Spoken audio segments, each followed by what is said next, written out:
Hello, everybody, and welcome back to the 3-on-3 Classic here from MSA Arena in beautiful Abbotsford, British Columbia. First game was an absolute barn burner, a 25-goal affair, with the Polar Vortex taking a narrow victory. Now this game, a little bit of a kerfuffle, as the Blueberry Bulldogs showed up ready to play, ready to go. Unfortunately, the opposition, the Goldfish, they didn't remember that game. Yeah, showing off the memory skills. Yeah, exactly. So that's just, of course, a joke. For whatever reason or another, unfortunately, however, Goldfish HC was unable to make the game today. So this is going to be an in-team competition here between the Bulldogs. You can expect lots of what we're seeing now, pushing and shoving. It's a bunch of friends down here playing against each other. And so while it may not matter for the tournament scoreboard, as the Bulldogs will get an automatic forfeit victory as the Goldfish HC didn't show up, there's still lots to play for here. Anyone who's ever played scrimmage hockey against their friends knows what's on the line. There might be more trash talk. Yeah, there might be more on the line here. Bragging rights are always something you want. Now, the unfortunate thing for broadcasters is that as they're wearing pennies, I cannot tell you most of these players' numbers, so your guess is as good as mine. As a nice early move leads to a drop pass, and they score. Just like that, the yellow penny is going to take an early lead. And we set it off rip. We've got to give a huge shout out to number 92 here, Cohen McMillan, who is the one player to actually have a Bulldogs jersey as he takes a huge tumble. All smiles, thankfully, however. But slow getting up behind the play is an early collision. We didn't see a whole lot of that in the first game, but some speed demonstrated by Cohen McMillan, who again actually has a Blueberry Bulldogs jersey from Shoresy. It's a beautiful jersey as well. Love to see that. I'm wondering if later on in the tournament when we see them, if they'll all have those jerseys. Some maneuvering made here as a Chilliwack Jets jersey. Some representation for the PJHL storms up the left side. So that's number 11, who I do not have. Once again, this is a very makeshift scrimmage type of game here of the Bulldogs, who apparently invited a few friends out to play. What a shot, a cannon of a wrist shot there from Owen Reimer. That was an absolute bullet. So yeah, the Bulldogs, this is their full 8-man roster, plus a few other kind of friends of the Blueberry Bulldogs who have stepped in to play on tonight's ice time. And of course, a huge shout out. Goaltenders are always tough to come by. Boers over on the right side in the T-Birds jersey, stepping in to be another goaltender. So some love there for Mason Boers, being the hero that everybody needs. Anyone who plays Beer League knows just how much of a hero goaltenders are just for showing up. I know you agree. I definitely would agree. And how about the start for the Yellow, though? 2 beautiful goals. Looking for a third, and boy, I tell you, these wrist shots are absolute cannons. As of course, most of these players are U18 A1 players, so these are some good hockey players. And even the others that we got A2 guys here as well, U18 players, and should be really interesting. Another chance here, and no, there is a second Blueberry Bulldogs jersey, so at least 2 of them are fully kitted. That's Austin Duclos in the Blueberry Bulldogs jersey. You make a good point. Interested to see if they do end up having the full kit, if they make it all the way. Another chance for a beautiful wrist shot. Well, Owen Reimer's taking out his anger that the Goldfish didn't show up to play their game. And perhaps that's a good thing for the Goldfish, as this is a Bulldogs team that looks pretty hungry to win. Yeah, we mentioned how 3-on-3, it's going to lend itself to the offense, but the yellow pennies, just some great passing. And how about the finishing? All 3 goals so far have been just absolutely top-tier finishes in tight. Centering pass, and what a save there is reaching out with the blocker. To make the stop, there's Klim Goodkov. And all but one player on the Blueberry Bulldogs play for the same spring team as they're on the U18 Knights. So lots of chemistry here for this group. And you can tell from the passing, especially with the yellow pennies, a lot of these guys just know where each other are going to be able to find those passes into the low and high slot, getting the cycle game going down low. And obviously in a 3-on-3, you got a lot more ice out there to work with. I do love that they've got the coach trying to help both benches at the same time. Gotta love that, drawing up some great plays. Here's a chance for the Yellow Pennies. Right on the doorstep, and they'll get another one. There's no score being kept in this one either, but I'll tell you right now, it's 4-0 for the Yellow Pennies. Yeah, if it was, it would be pretty lopsided. There's a chance. Blue Pennies ring it off the outside of the iron. As it's a mixture of the Blue Pennies plus the actual Blueberry Bulldogs jerseys versus the Yellow Pennies, and a little flash of the leather there for Klim Goodkoff. Yeah, it's a nice glove save by Goodkoff as white, or I don't know what we call them, the blue team, I guess, would be having some nice chances there in front. Yellow Pennies, oh, nifty drop pass comes to the left side. Shot comes through. It's tipped on goal, and a stop is made by Boers. The Bulldogs start out. On the left side comes number 11.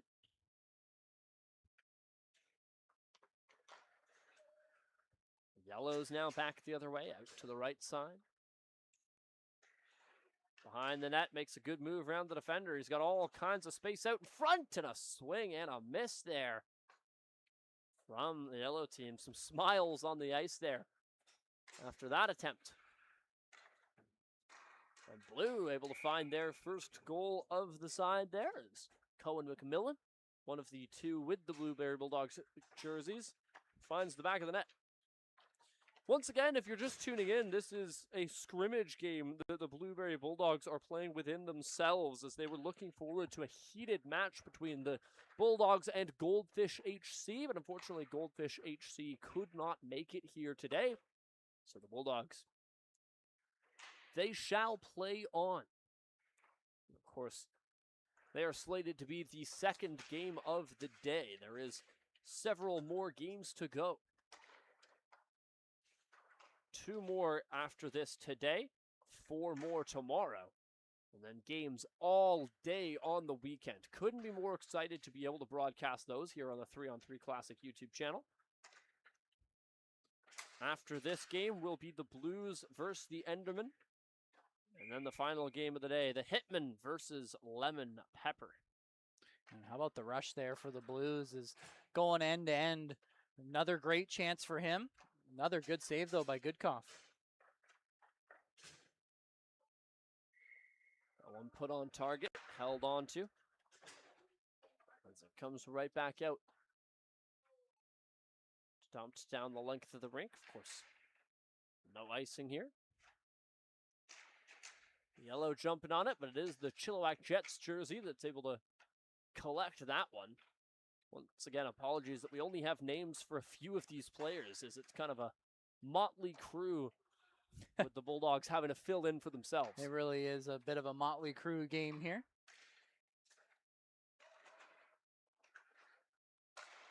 Here's a look out in front. Blue trying to get the shot away. Drop pass. Oh, it's right to the tape. You can tell some frustration there for Blue, as that was a nice little drop pass, and a sharp angle shot finds the back of the net. That's a great finish there from a sharp angle, possibly one Goodkoff's going to want to have back. Yeah, and one that, once again, representing the PJHL. Of course, we've got good vibes about that league, where you and I have met and had an extensive broadcasting career together. That's the Chilliwack Jets jersey who's got the puck now. That is until he's stripped by the Yellow team, who take it back to their own end.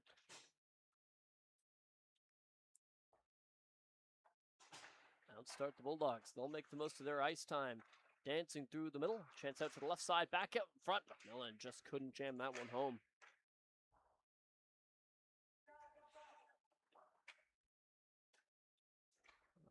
Another centering pass. Escapes the intended target. Will deflect back out to center ice.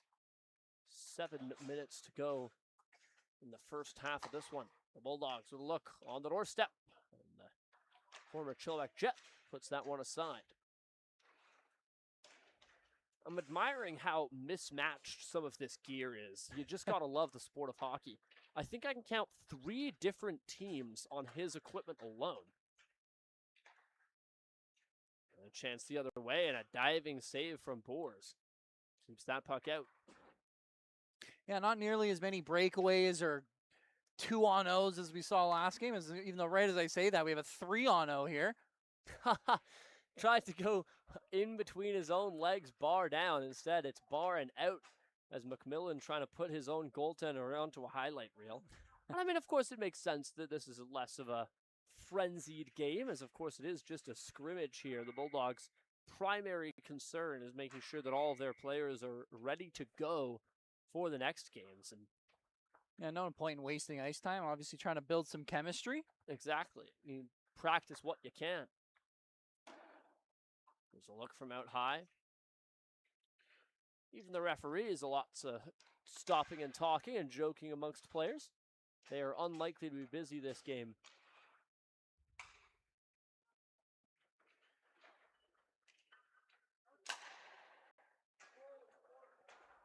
Talk about practicing the chemistry, the passing there, just off. Yeah, well, we've seen a couple of times in this game some really nice give and goes. We talked about how all of these players, except for I believe there's only one on the roster, all of them have played for the same spring team. So there's definitely some chemistry here, and you can see it in a lot of these passes. But obviously, some scrimmage time let you to refine that passing even more so. Because I know we saw it a lot in that first game, but not very often can you count, even in 3-on-3, which I know is very offense first, but you can't rely on just 1, 2, or 3 guys to score all the goals. What a shot there as the Yellow Pennies set up a hammer of a one-timer there with a nifty drop pass to the F3. Yeah, I've seen lots of good finishes on the yellow side. Well, I mean, this is a team that is trying to go all the way. They are in Division 2. They're looking to come away with the championship here. And there is lots of very, very good players that sign up for this 3-on-3 Classic. We're very, very happy to be a part of it. Once again, if you're looking to check out any more of the 3-on-3 Classic, you can go to 3on3classic.com or find us on any of our social medias on YouTube, Facebook, TikTok, or Instagram, all at 3on3 Classic. I am Zach Clark. He is Liam Higgs. There's another goal coming through there. Some nice finishing from the blue side. Yeah, it's been a few of those there in that low slot area for him. Another nice little tuck in there from the Yellows as Owen Reimer is able to put one top corner. Even though I believe that's the third goal in a row there for Blue that's been immediately answered with a goal against, as Yellow continue to keep up the attack. On a theft in the offensive zone here for Blue. Trying to cut to the net, and that's a nifty little poke check from Klim Goodkov.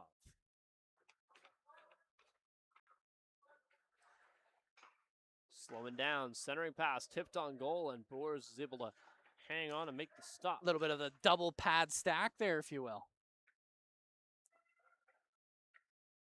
To the left wall, centering out in front. That one fended off in front by Goodkov. It comes out to the far wall, hit the skate of the referee as the Bulldogs looking to get to work. It's Cohen McMillan. Dangles to the backhand. Pirouettes one back up top. A sliding pass. Goes to the corner.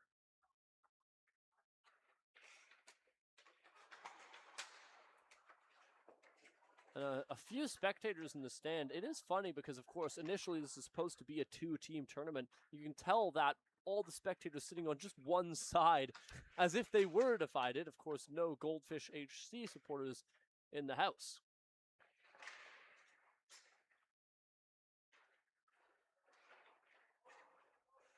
Two minutes to go in this friendly Bulldogs scrimmage. Oh, as that one top shelf again. It's another great finish. And again, unfortunately, we don't have the names or the numbers, but the Islanders helmet there and the light blue penny, he's had a few just great finishes and great opportunities, some great individual efforts from him.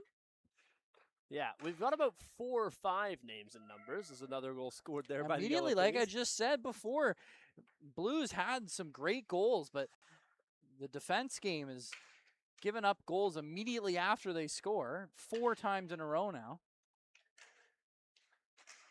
Chance out in the corner. The Jets sweater strips his man of the puck, goes deep backhand, but with a pad glued to the ice, Klim Goodkov able to say no. And a breakaway here back the other way for Reimer. Reimer makes a move, dangles, goes to the goal, and he is turned aside with another great save there from the goaltender.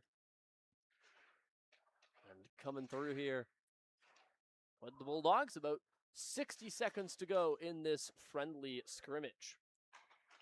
I'm not quite sure if it's going to be watching the 3-on-3 Classic. in Abbotsford. Couldn't be more excited for this next game. As we mentioned, unfortunately, this game, bit of a letdown with the Goldfish HC canceling last minute. So the Blueberry Bulldogs playing a scrimmage. But little known to me, some friendly faces in this next game that we'll talk about a little bit closer to puck drops, as we don't want to take anything away from this Blueberry Bulldogs team practicing on the ice in their mishmash of jerseys here. Well, just 30 seconds to go. Just watching the scrimmage, yeah, I mean, I think it would have been a great game between the Goldfish and the Bulldogs. The Bulldogs have really come to play just in this scrimmage. So, well, you can tell by some of the way they're snapping around these passes that when these players want to try, when they want to put on the Jets, they can. But of course, there's no use in going 100% against your own teammates. The name of the game now, staying healthy. Another chance fired on goal. Boers the save. Rebounds there. Boers pokes it aside. The rebound put in. That one just a jammy goal there for Yellow as they're able to get not 2 but 3 chances in tight, and Boers can't stop them all. Boers comes way you out with a sliding tackle. And I tell you what, it's a clean move in soccer and clearly a clean move in hockey as well, as he'll sweep his man out, and some friendly pushing and shoving here, as once again, this is a practice scrimmage. We're going to take a short break here with the second period of the Blueberry Bulldogs. They've invited more friends out to play. You can see some more players joining the lineup. We're going to take a very short break here from MSA Arena, but we'll have the rest of this scrimmage back. And once again, the next proper game is at 8:45. The Blueberry Bulldogs have already won this game as their opponent, the Goldfish HC, forfeited the match. We're going to take a short break. We'll be right back after this.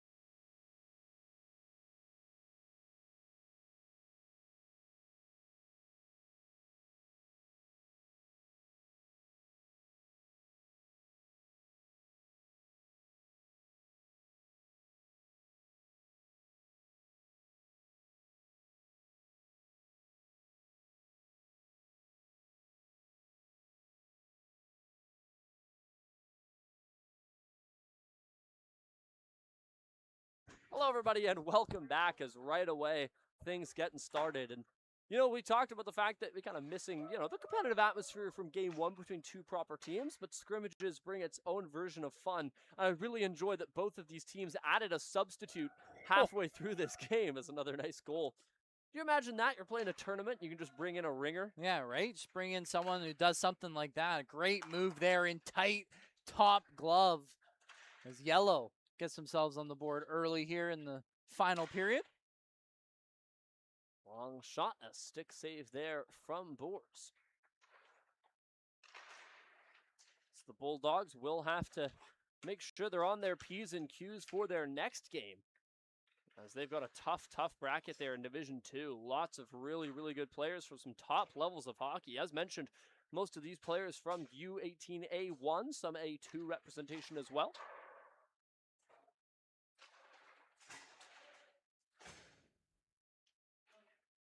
As we've got another player on the ice with a name bar, broadcaster's favorites, as Candler, one of the ringers we were talking about, in what appears to be a Vegas Golden Knights jersey. Well, there is 2 Candlers. There's Nathan Candler and Alex Candler.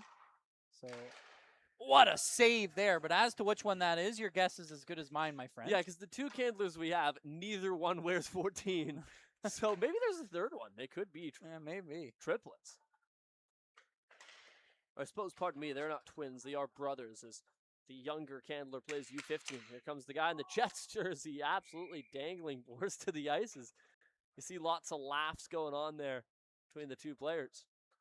Boers, obviously related to Cruz Boers, who's also on the ice. Originally, he's supposed to be wearing number 17.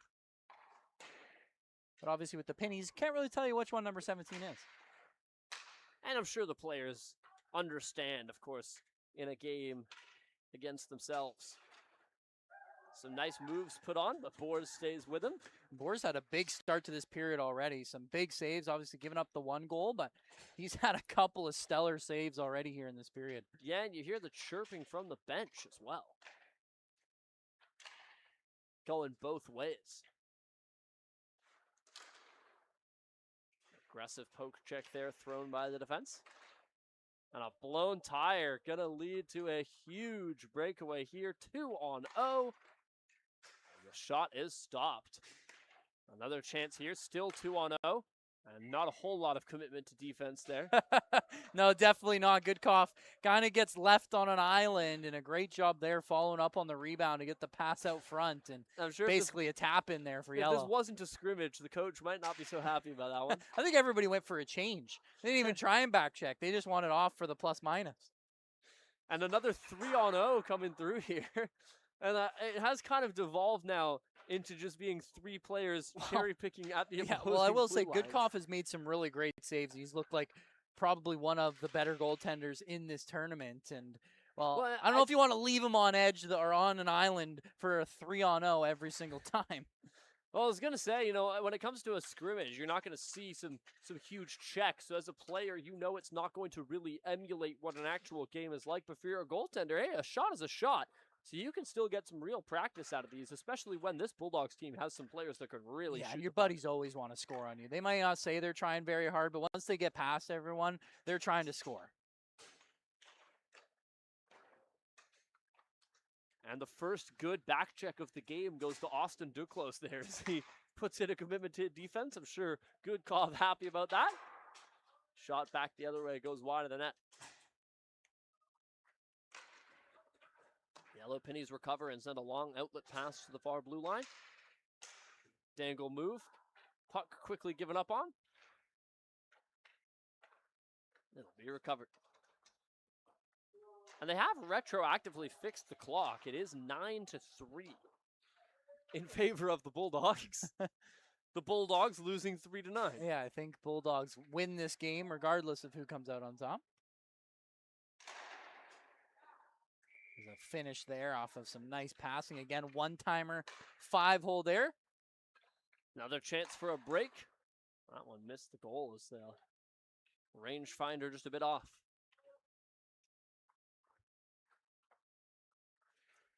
McMillan drops a pass off. Shot along the ice. Does not trouble the Boers' brother, and he'll hang on to that one. I can tell you, I think that you and I have been broadcasting hockey for well over 4 years together now. I don't think that I have ever once actually broadcasted a scrimmage. I can tell you for sure I have not. Some very nice passing plays, but Goodkoff, he's dialed in. Yeah, it's 2 big saves in front. Like I just mentioned before, he's been on his P's and Q's tonight. Deke backhand goes top shelf there with a beautiful little finish. And Once again, back up. Wish I could tell you who it was. Back the puck comes. Oh, between the legs, doesn't quite go in. Beat the goaltender. Couldn't beat the goaltender's best friend. Right off the iron, off of a pretty silky dangle there, right between the legs, like you mentioned, trying to go upstairs. Well, it looks like we have a goalie pull here, or it looks like Burrows might just have something wrong with his skate, and we're going to have an empty net tuck there for McMillan. The lone coach going to help out what is technically the opposing goaltender. Fix his skate. And a huge chance for Blue to get back into this one.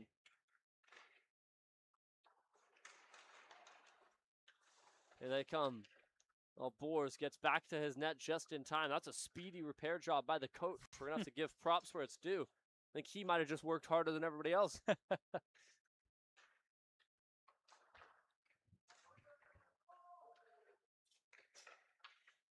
2-0. The passing doesn't connect. And, you know, they're going to want that one back. Yeah, I mean, good move by McMillan at the blue line to win the 2-0. But yeah, the finishing and the passing leaving a little bit to be desired. Here's a look. Some nice defense from Blue. Springs a long outlet pass.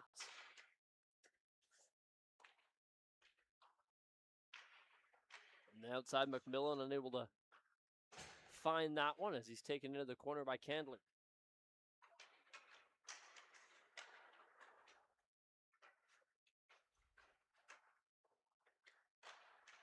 points lost by the blue team, and yellow able to step onto this one. Lengthy breakaway pass is a little too lengthy. So it'll fly down the far side, looking for a Michigan batted down out of midair. That's what I was expecting to see more of in a scrimmage. Yeah, I was surprised I haven't seen more of that.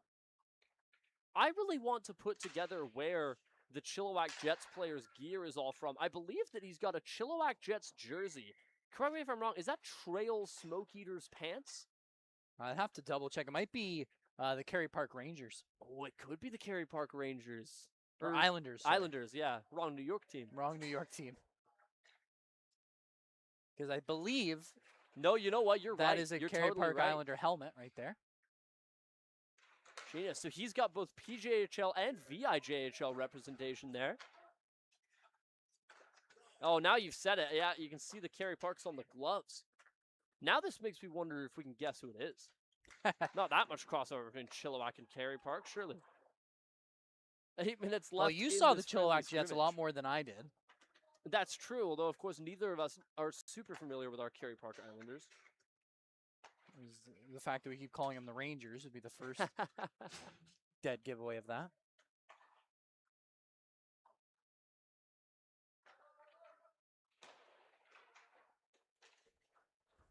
And another chance here for the Jet/Kerry Park Islanders representation. Well, correct me if I'm wrong. I believe, what a save there by Boers, but correct me if I'm wrong. Kerry Park, did they not win the VIJHL this year? Your guess is as good as mine. Couldn't even tell you the last time I've been to the island. I could be completely wrong. For all I know, they could have not even been a playoff team, but I could have swore they had a decent run this year.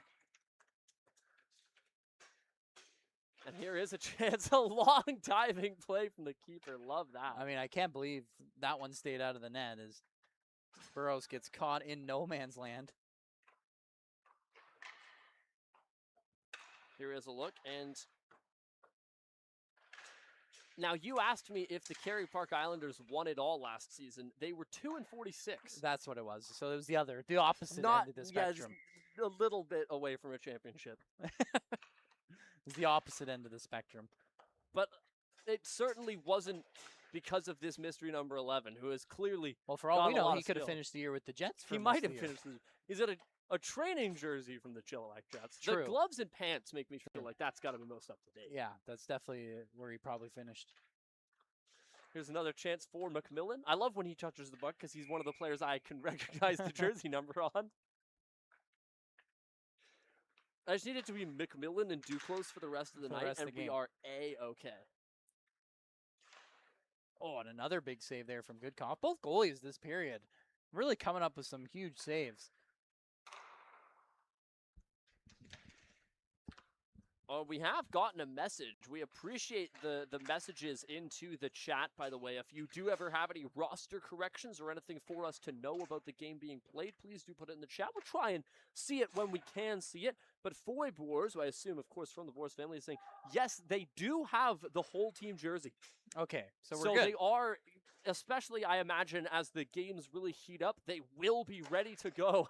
What a slapper. A slap shot. And it is Cruz Boers in net as well. So one of the players having to suit up in goaltender gear. And I tell you, that's real commitment to the team. If you're willing to be goaltender for a scrimmage, you are the real MVP.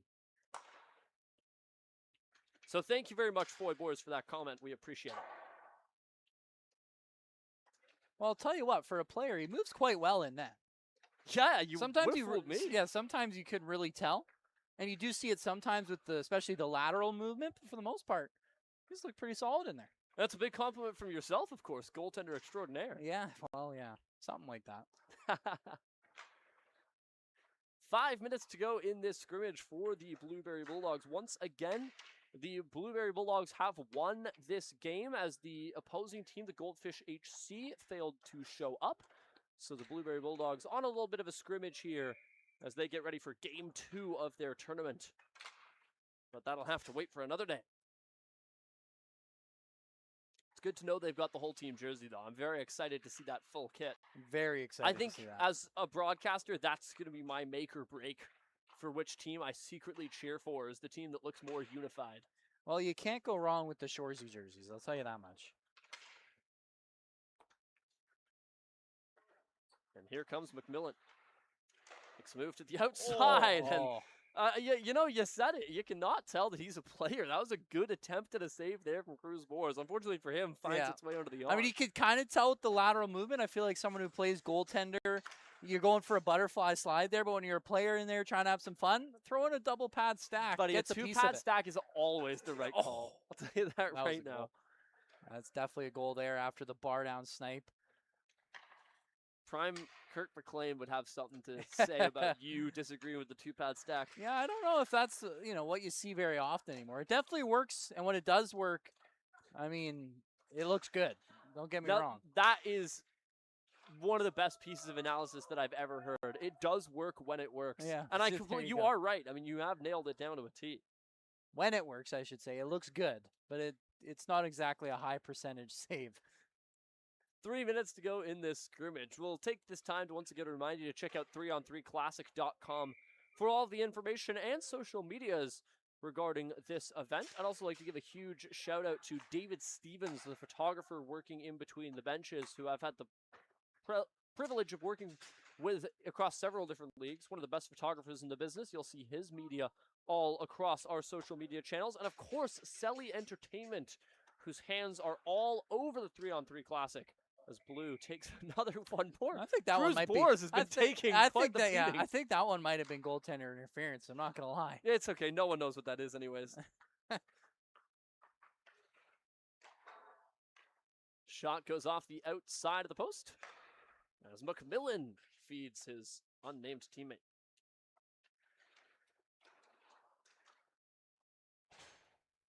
The scrimmage continuing to tick down as we hit the final 2-minute warning here.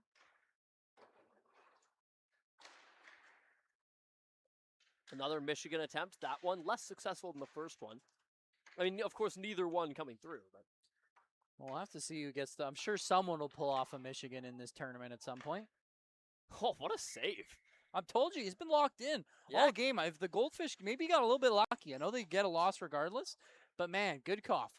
Goodcoff was dialed. I think that he was one of those goaltenders that locked in before the game and couldn't kind of unlock. He is too locked in to not make for a saves friendly like scrimmage. I don't even think I've seen him try anything fancy. Double pad stack. No, he's just in there doing his job. That's something the Blueberry Bulldogs will certainly be thankful for, is that their goaltender, Klim Goodcoff, certainly ready for proper games. See, that's the kind of one that makes you see that he's a player. Yeah, that one a little bit more so. Handcuffing yourself with the glove behind the back. Maybe if you're Andre Vasilevsky. I was going to say, stop by Goodcoff. Yeah, and then another one. I'm loving these moves by the Bulldogs, though. Look at the fancy stick work they're able to do. Another spin move. That was crazy. Silky. I mean, it is silky. That was unbelievable. Little spinorama action. Don't see that very often anymore. Did have literally all day in front of the net, but hey. Yes, that's one thing I feel confident on, is that there will be more of a commitment to defense when the Bulldogs do play an actual opponent. I mean, yeah, we've seen some really positive things to build off of just from this scrimmage. I'm excited to see what they look like in their first real game. 30 seconds to go in this scrimmage, so that'll just about do it here from MSA Arena. One last meager attempt at a Michigan. Yeah, someone's going to do it. Between the legs, shut down there by Goodcoff. So once again, the Blueberry Bulldogs take a victory in this game as the Goldfish HC forfeited the match. They shall move on. Up next, we do have a proper game between two proper teams that will be opposing each other, but that will have to wait. We'll take a short break here from MSA Arena. We'll see. I wonder if they're going to do the 5-on-5 shootout first. It'll be the Blues versus the Endermen. Now, you do make a good point that usually there is a 5-on-5 shootout that unfortunately in the first game of the day we did miss due to time restraints. We'll see if they're able to get that going in this one, or whether we do have to make way for the Blues and the Endermen. By my assessment, there probably would be time. It does look look about like 5 minutes to go. It's 8:25 right now. Next game puck drop 8:45, so you got about 5 minutes remaining in this one. So we'll see if they do elect to do the 5-on-5 shootout with Which, the goaltender staying. We've seen a lot of silky mitts so far in this one, so I kind of want to see like it. they're going to go for the. I kind of want to see it. I kind of want to see it. Look at Klim Goodkoff. He's just so ready to go. Yeah, he's dialed in. I mean, hey, he's Braden Holtby on the bench before the game. Oh, yeah. If you know what I'm talking about, you know what I'm talking about. Absolutely. He popularized the water bottle. Yeah. As we kill time, it does look like we are going to squeeze in a very quick 5-on-5 shootout here. So it's going to be interesting to see exactly what these players bring. As, of course, we have a player in net for one of them. I don't know how I'm going to do this. They're going at the same time. For the other. Oh, and you make a really good point. They're shooting at the same time. Yellow, Penny, shut down, and Goodkoff shuts down his man. So neither player scores. I think I now got the both second there. one goes. I have no idea how to film this either. You're doing a great job. Has a chance on Goodkoff. He stays right with the shooter. Now Candler, right off the line. Deke backhand. He couldn't get it back to a shooting position. And the first goal does go the way of the blue side. And I tell you, you wouldn't know it's a player in net. What a save here. As Boers, little flying poke check action. As the shooting drill continues, Goodkoff, another great save. And another poke check. The goaltending tactics by Cruz Boers on this side, he is listed as the team manager, and I see why. If you can play like that and goaltend like that, you can also manage a team. There you go. And I did just jinx him. I'm sorry. That's a broadcaster's curse right there. Broadcaster's Cruz, if you're listening, that's your fault, Zach. Once again, thanks to Foy Boers for letting us know about the jerseys and goaltender change here as we get our final couple of shots for both these teams before we've got our second real game of the day here. They'll make their most of the ice time. Why shouldn't they? I mean, I'll tell you what, this is a workout for the goaltenders right here. This is a tough one. I'll tell you from experience, this is one that, yeah, you don't look fondly back on these memories. I believe Blue just buried another one too there. I just missed it. There's a look back the other way. Boers finally conceding one. As theoretically, it is... I was told 5 shots shootout. This certainly has been more than 5 shots. I think it's first to score 5 goals. Oh, interesting. Make a good point. That's another that's just dance of a move. Yeah, that's just rude. So each team has Blue has 2 pucks left, and I believe Yellow only has 1. Well, I appreciate that you're here to help me figure out the rules on the fly, as it does appear that's what it is. Blue have a 3rd puck over in this near corner. I don't know if that one's a part of play, the elephant in the room. Oh! Goaltender's best friend with a huge one. Oh, call it a goal.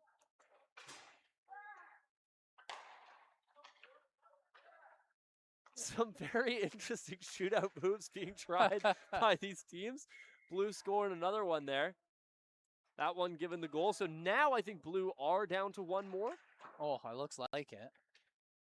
I honestly have no idea. I think Yellow are at 2. Oh, there's a goal, though. One each. Oh, there it is. There it is. And oh, Goodkoff.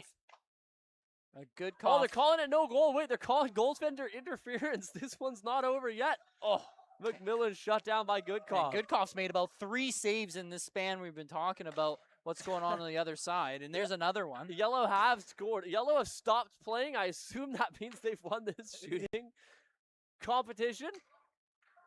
And another flash of the leather by Goodkoff. What can't he do? As the whistle blows, that'll do it for the inter-squad Bulldogs skirmish. I think the Bulldogs won that one. Without question, the Bulldogs won that one. However, unfortunately, the Bulldogs, they did come away with a loss today. Bulldogs did come up short, but the Bulldogs, they looked really good in the win. The Bulldogs are going to look great going into their next game. As for the Bulldogs, I think you just got to go home, evaluate what went wrong, and just try to get yourself for the next one. Jokes aside, of course, the Bulldogs coming away with the win as Goldfish HC forfeited their match. We're going to take a break here from MSA Arena. We do have a proper game up for you coming here next. puck drop will be at 8:45. It'll still be on this live stream, so stay tuned if you want to catch that one between the Blues and the Endermen at 8:45 p.m. We'll take a break, but once again, you can find everything to do with the tournament at 3on3classic.com or at 3on3classic on YouTube, Facebook, TikTok, and Instagram. I'm Zach Clark. He's Liam Higgs. We'll be right back in 15 minutes' time with Game 3 here in Season 11 of the 3on3 Classic.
Hello, everybody, and welcome back to MSA Arena here on Game 3 of Day 1 of Season 11 of the 3-on-3 Classic.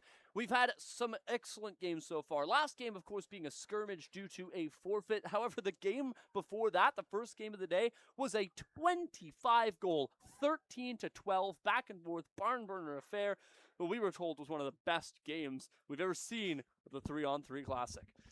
And now we've got another excellent showcase here between the Endermen and the Blues. The Blues on the right side in the powder blue jerseys. On the left side, the Endermen in their black jerseys. This should be an awesome game here. Largely the U13 compromised players here between these two sides as both of them take their settings for warm-ups. For a moment, I thought that one team was without a goaltender, but no, just right below us here. Couldn't be more excited to see what these two teams are able to get up to. Liam, the first game of the day was between two similar age groups, some really back and forth hockey. This is now the same. One team's got a couple years kind of experience edge, if you will, but I'm still expecting a really close hockey game that could go either way. Yeah, and if you look, I mean, we talked about how chemistry matters a lot in these tournaments, and obviously it being 3-on-3, it's going to lead itself to some more offense. So if you got a team who knows where each other is going to be and be able to set things up, you're going to have a slight advantage before the puck is even dropped. And I have to say, when it comes to this Blues team, a lot of them playing for the same minor hockey team. A lot of them Chilliwack minor hockey, the U13s. And then also you have some Chilliwack Ringette Association players in there as well. So I'm expecting to see the chemistry on the side of the Blues to be a little bit in the favor early. But we noticed that, especially in that first game. I know the second game, like you mentioned, a bit of a scrimmage. But that first game, the team that was able to get everybody involved rather than just having 1 or 2 or 3 guys score all the goals, they eventually took the lead. That was the Polar Vortex. They were able to set up some plays, get everyone touching the puck, getting goals all up and down the roster, and we'll see who can accomplish that here in this one. And another thing that we saw in game 1 was goaltending. You know, in 3-on-3, there's going to be so many shots on net, and the goaltender that is able to kind of respond to not only the quality of shots, but the quantity as well, a lot of the time is going to come away with the victory. Something else, of course, which is super exciting about the 3-on-3 tournament is just the fact that it's penalty shots instead of penalties. I think that plays into a huge margin. And that was another thing that we saw as kind of a game breaker in that first game, was one of the teams capitalized on almost all their penalty shots. The other had a couple that were shut down, and that ends up in a 1-goal game being the difference. Well, I can tell you from personal experience, being a goaltender in 3-on-3, no way of sugarcoating it. It's not a fun experience. You get shelled all day long. It's a lot of offense, not a whole lot of defense going on. Expect 2-on-0s, sometimes even 3-on-0s, lots of breakaways, especially we saw in that first game, and I'm assuming we're going to see it more and more. No face-off, so if you score a goal, you can get caught flat-footed if everybody kind of stops for a second celebrating. Saw a lot of headman passes leading to some quick offense going back the other way.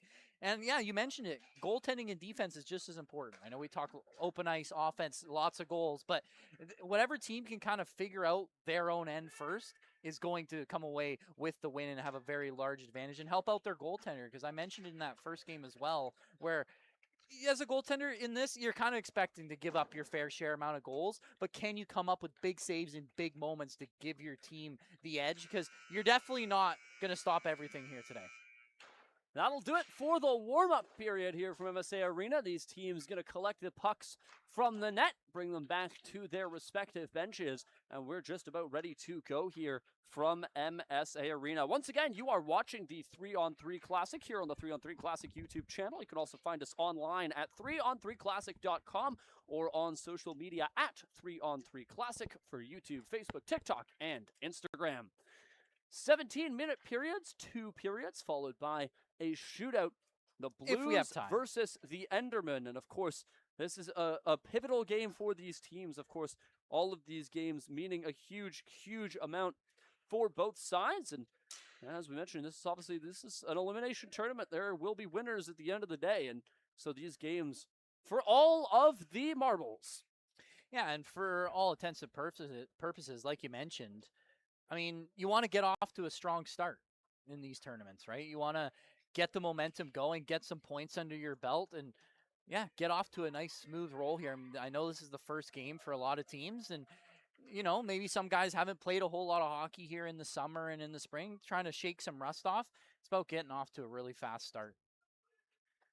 The Enderman looking ready to go at center ice there. The face-off will be taken by Riker Ulrich from the Mission U11 squad. And it is interesting to see because in the first couple of games we saw, it was largely, players from the same team. And for the Blues, that's mostly true. Almost all of them from the Chilliwack Minor Hockey Association or the Chilliwack Ringette Association. Just one lone player from the Poco Hockey Association. So interesting to see some Poco representation for this largely we know them very team. well. In fact, I played for the Poco Minor Hockey Association.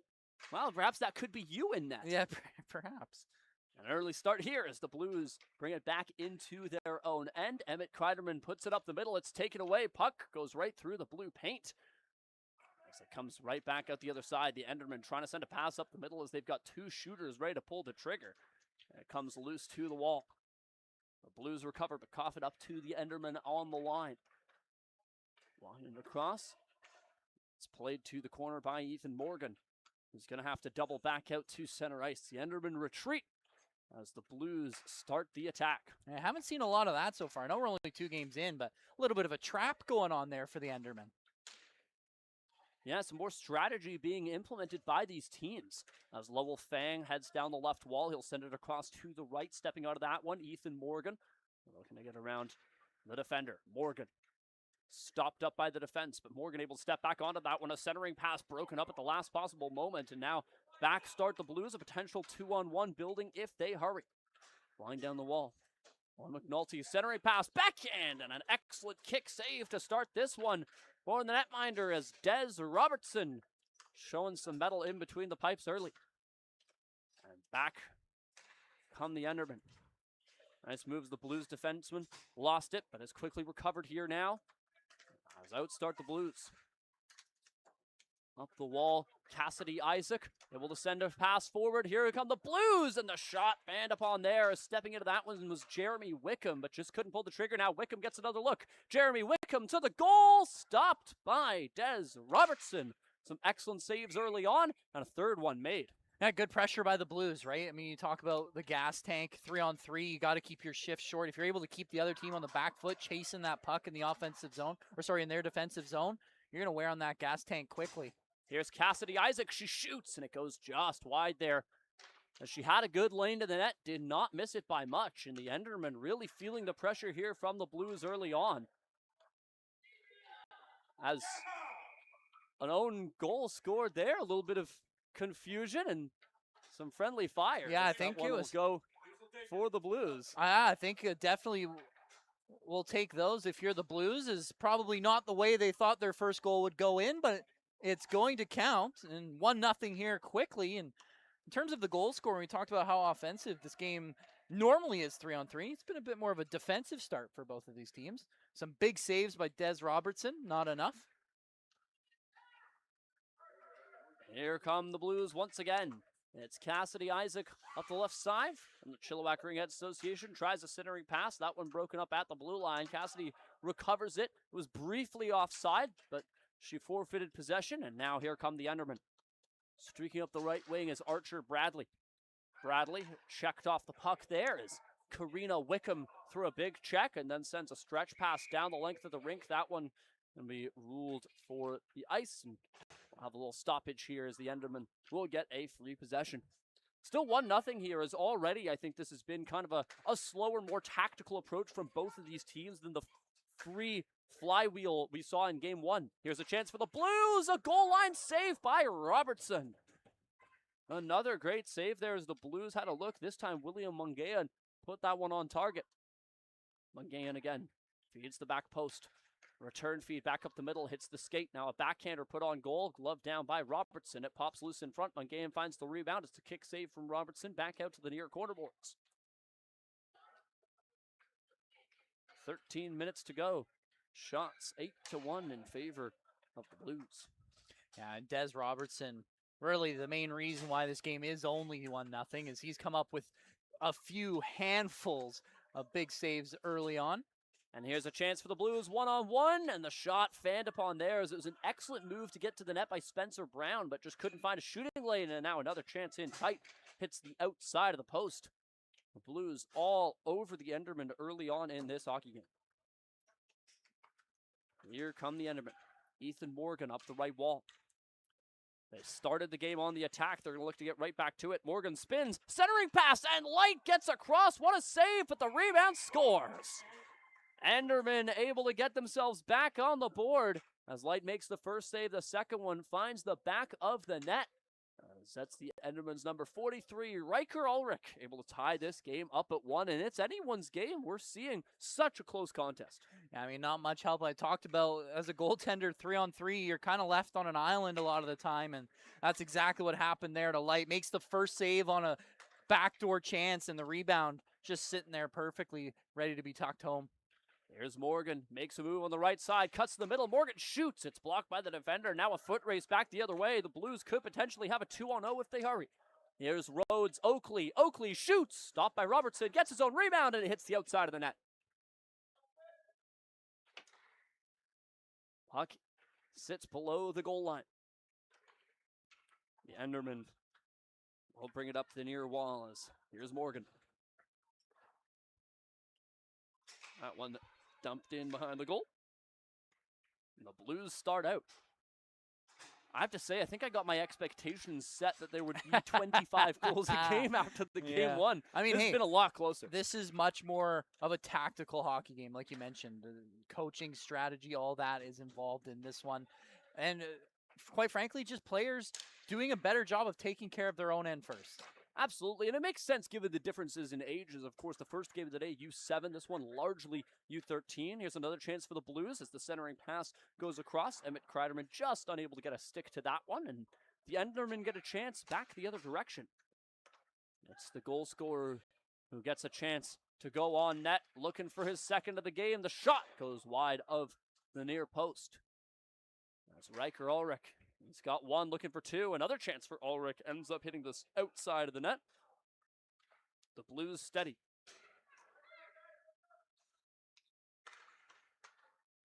Pass connects with Karina Wickham. Here comes Wickham. Her shot can be blocked as it took a deflection and caught a high stray there for Mason Blair, and he's all right and sends a pass out through the middle of the rink. Lowell Fang makes a move, charging the goal. Fang looking to pull the trigger, and that's a nice stick tie there from the defender, Jeremy Wickham. And it's Jeremy Wickham who steps onto this one. Potentially a chance with his sister, Karina. Jeremy finds a drop pass to his sister. She's unable to hang on to that one as the pocket is picked, and now a chance for the Enderman. Up the far wall, Lowell Fang cuts to the middle. Fang on a breakaway, shoots, and he's stopped by Light. He was looking to find room, but Tank Light shuts the door, and there's no light at the end of the tunnel for Lowell Fang. Yeah, it's a big save on probably the best chance of the game so far for the Endermen. Going against the grain, looking to go back against Tank Light there, and Light does a good job not overcommitting, making a nice blocker save. The Enderman right back to it as Mason Blair steps across the blue line and dumps it across to the far corner. The Enderman going to change on the fly here. They've had some excellently timed line changes. They're going to get a chance. Here's an opportunity for the Enderman. Shoots. Tank the save. Rebounds there, and the defense able to pick it up. There's a kick save off the glossy pads. Sends it out the other direction. It's going to be knocked down here by the Enderman through the middle. Speeding Blues player able to recover it. Cutting through the middle of the ice is Spencer Brown. Lost the handle, now the Enderman steal. Here's Morgan.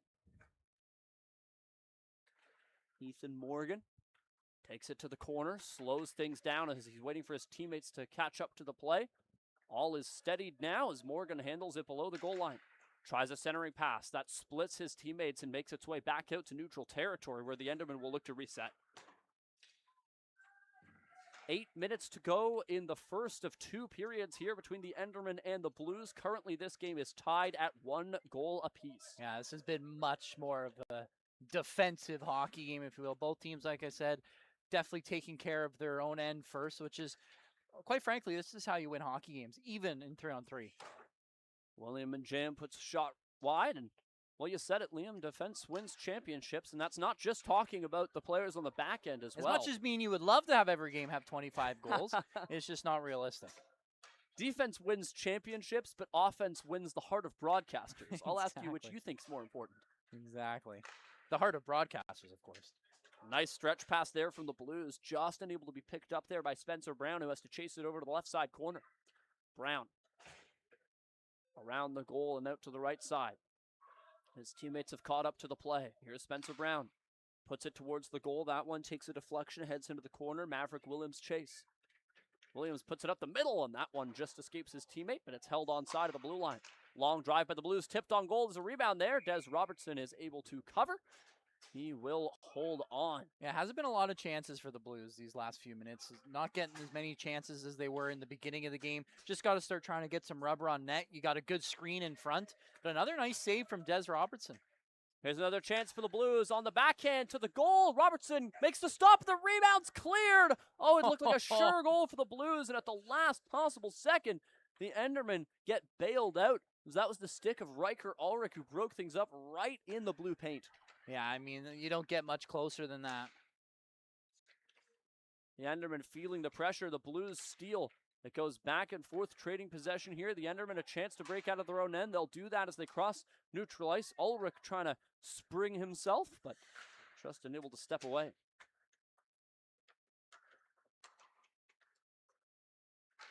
Cross to the far side. The Endermen pinned down. Here's a chance for the Blues. 2-on-1. Drop pass. It's a nice move. Long shot. Robertson makes a high stop and finds himself on the rebound. Yeah, back-to-back saves again. Des Robertson. So far, my MVP of the game here for the Endermen. 2 big saves. One on the rebound as well.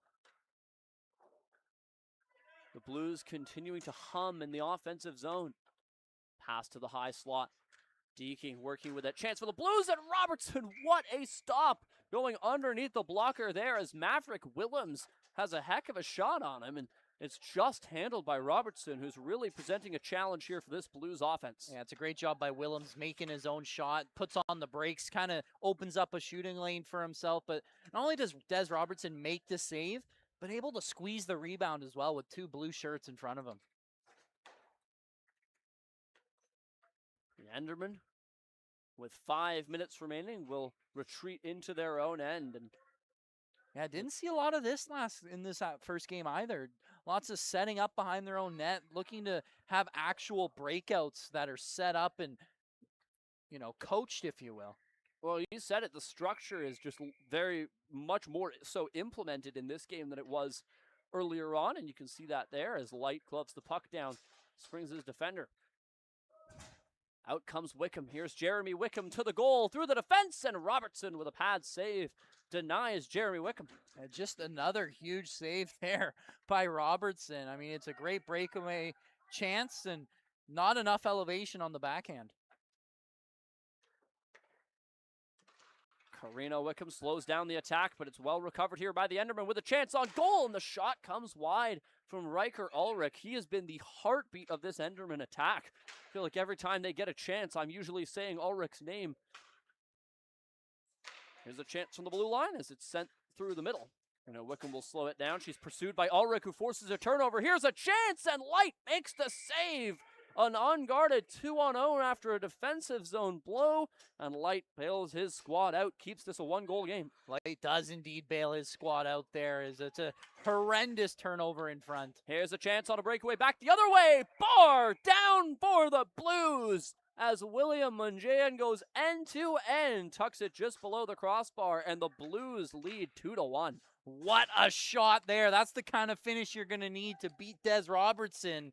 Bar down from the low slot. What a shot that was. The Enderman looking for a response. Morgan plays it up to the blue line. It's then dumped into the corner.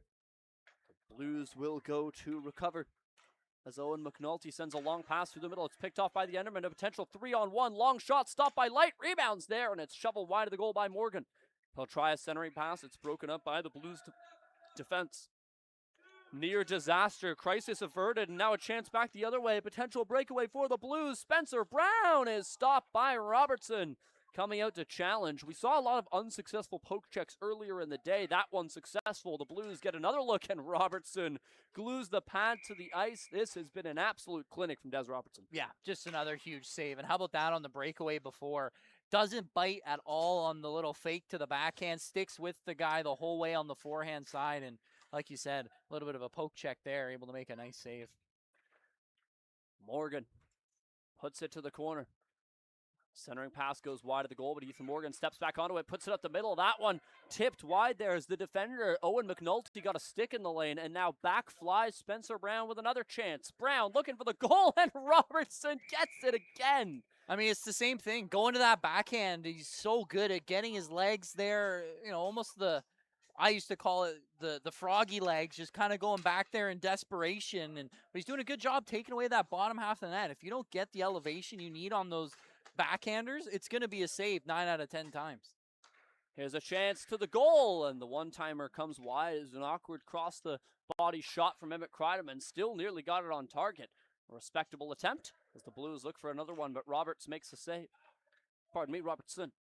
As here's Maverick Williams. Lets it fly, but Williams is turned aside as the opening goal scorer of the game, looking for his second, but he's stymied right there. And no rebound again as well.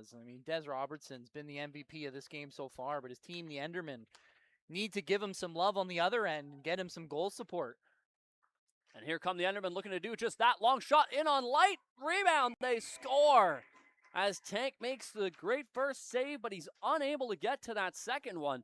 As that's exactly what the Enderman game plan has been. We've seen it on both their goals. Crash the net and play for rebounds. And when you're playing in a hockey game like this where you got two stellar goaltenders, I like that kind of strategy. Here's the Blues looking to answer. Shot stopped by Robertson. No rebound given up. Yeah, it's been the biggest thing. No rebound coming out to challenge, makes a nice save. And you saw the importance of that back at the other end. Light makes a good save, but the rebound's there. Team doesn't get back for him, and the rebound scooped in. And this is a 2-2 hockey game with 30 seconds to go in the first. And at Kreideman has his pocket pick. The Blues able to win this one back. That's nice. Kreideman's all by himself on the doorstep. Kreideman and a poke check thrown by Robertson. Rebound. Oh, what a stop by Robertson. Do you believe it? Des Robertson got across to make that save. They say seeing is believing, but I can't believe my eyes. I was just about to say that. I can't believe it. What a stop. He goes for the poke check. It falls perfectly, and he's still able to get across and make another fantastic save, keeping his team in this one 2-2 right now between the Endermen and the Blues, and the only reason for that is Des Robertson. I cannot believe how much of an incredible save that was. I mean, down and somehow not out for Des Robertson. We're going to take an incredibly quick 30-second break here from MSA Arena, but we will have period 2 for you in just a second time. 2-2 between the Endermen and the Blues. You are watching the 3-on-3 Classic here on the 3-on-3 Classic YouTube channel. We'll be back in 30 seconds time.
Hello, everybody, and welcome back to the 3-on-3 Classic here from MSA Arena in beautiful Abbotsford, British Columbia.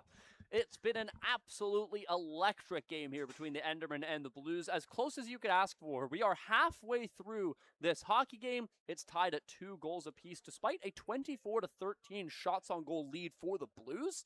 the Endermen have been able to keep this close. And I think a huge reason for that has been the stellar play of Des Robertson, and has been the ability for the Endermen to crash the net at the other end. Because despite being down over 10 shots on goal in this game, the clock that matters is all tied up.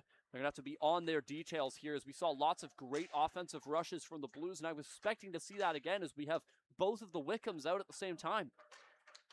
Karina Wickham chases the attacker. It's forced over to the left side where Jeremy Wickham awaits. Puck comes back across the middle for the Enderman. Drop pass connects with Sam Hollett, looking for the goal. Long shot on Tank Light. He'll hold on to that one. Yeah, it's a good save by Light to start the period. No rebound as well. From here, it's going to be tough for you to see. But gotta give a huge shout out to Tank Light's pads, which are not only in Blues colors, but actually have the names of all of his teammates on the Blues on them. Talk about some dedication to the team. Talk about some delightful designs. Here is the Enderman trying to break out of their own end.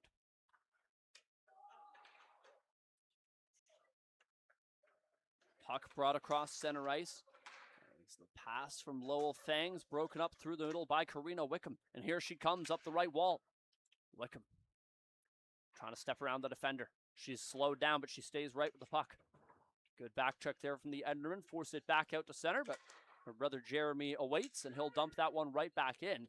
Yeah. And that's something we didn't see in those first two games. Obviously, one of the games was a scrimmage, but in that first game especially, not a whole lot of back checking going on. And in this game, it's been the exact opposite. Everyone's selling out to take care of their own end. William Manjayan looking to do it again, gets his own rebound, he scores! And just like that, the Blues find themselves back in front. It's William Manjayan's second goal of the game, and now a commitment to back check, and what a stop by Tank Light! Oh, do you believe it? I don't know where he went. He wasn't in the net, but he comes back in time. I know exactly what happened there, and it was what I mentioned before. You have to be on your P's and Q's after you score because there's no face-off. And Tank Light goes to the corner like there's a face-off to skate it off, and almost got caught napping. And the Blues score. What a chaotic event. Can you believe what's going on in this game? Some confusion from both these teams. And Tank Light, nearly a disaster between the pipes, but he's able to recover just in time.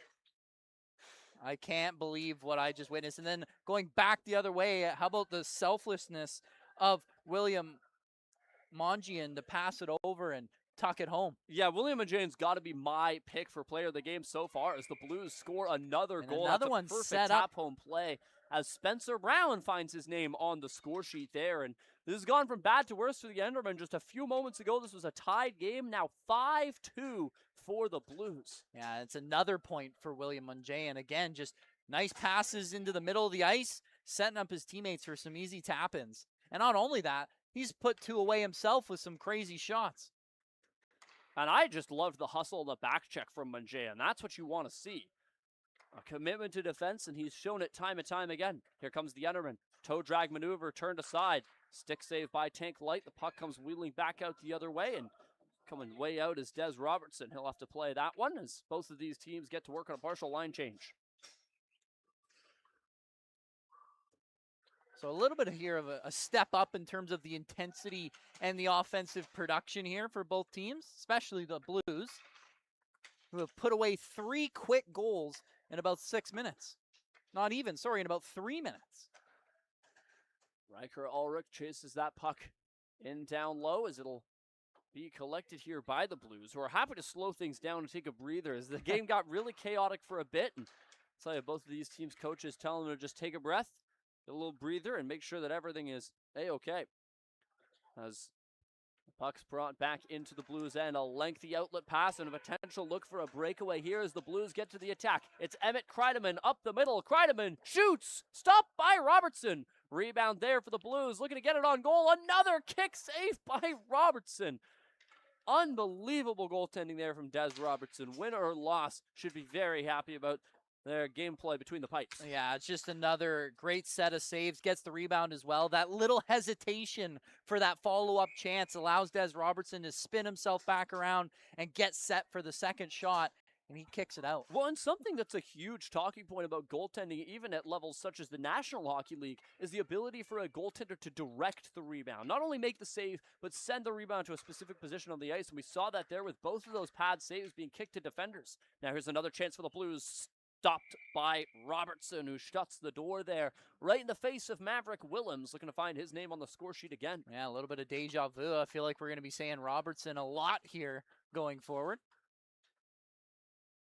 The Enderman poke that one towards the goal. It trickles harmlessly past Light. And outstart the Blues. Another possible breakaway. This time Maverick Willems. Lots of room for Willems. Scores! Top corner there. And for as stellar as Des Robertson has been, there's nothing he's going to be able to do about that one.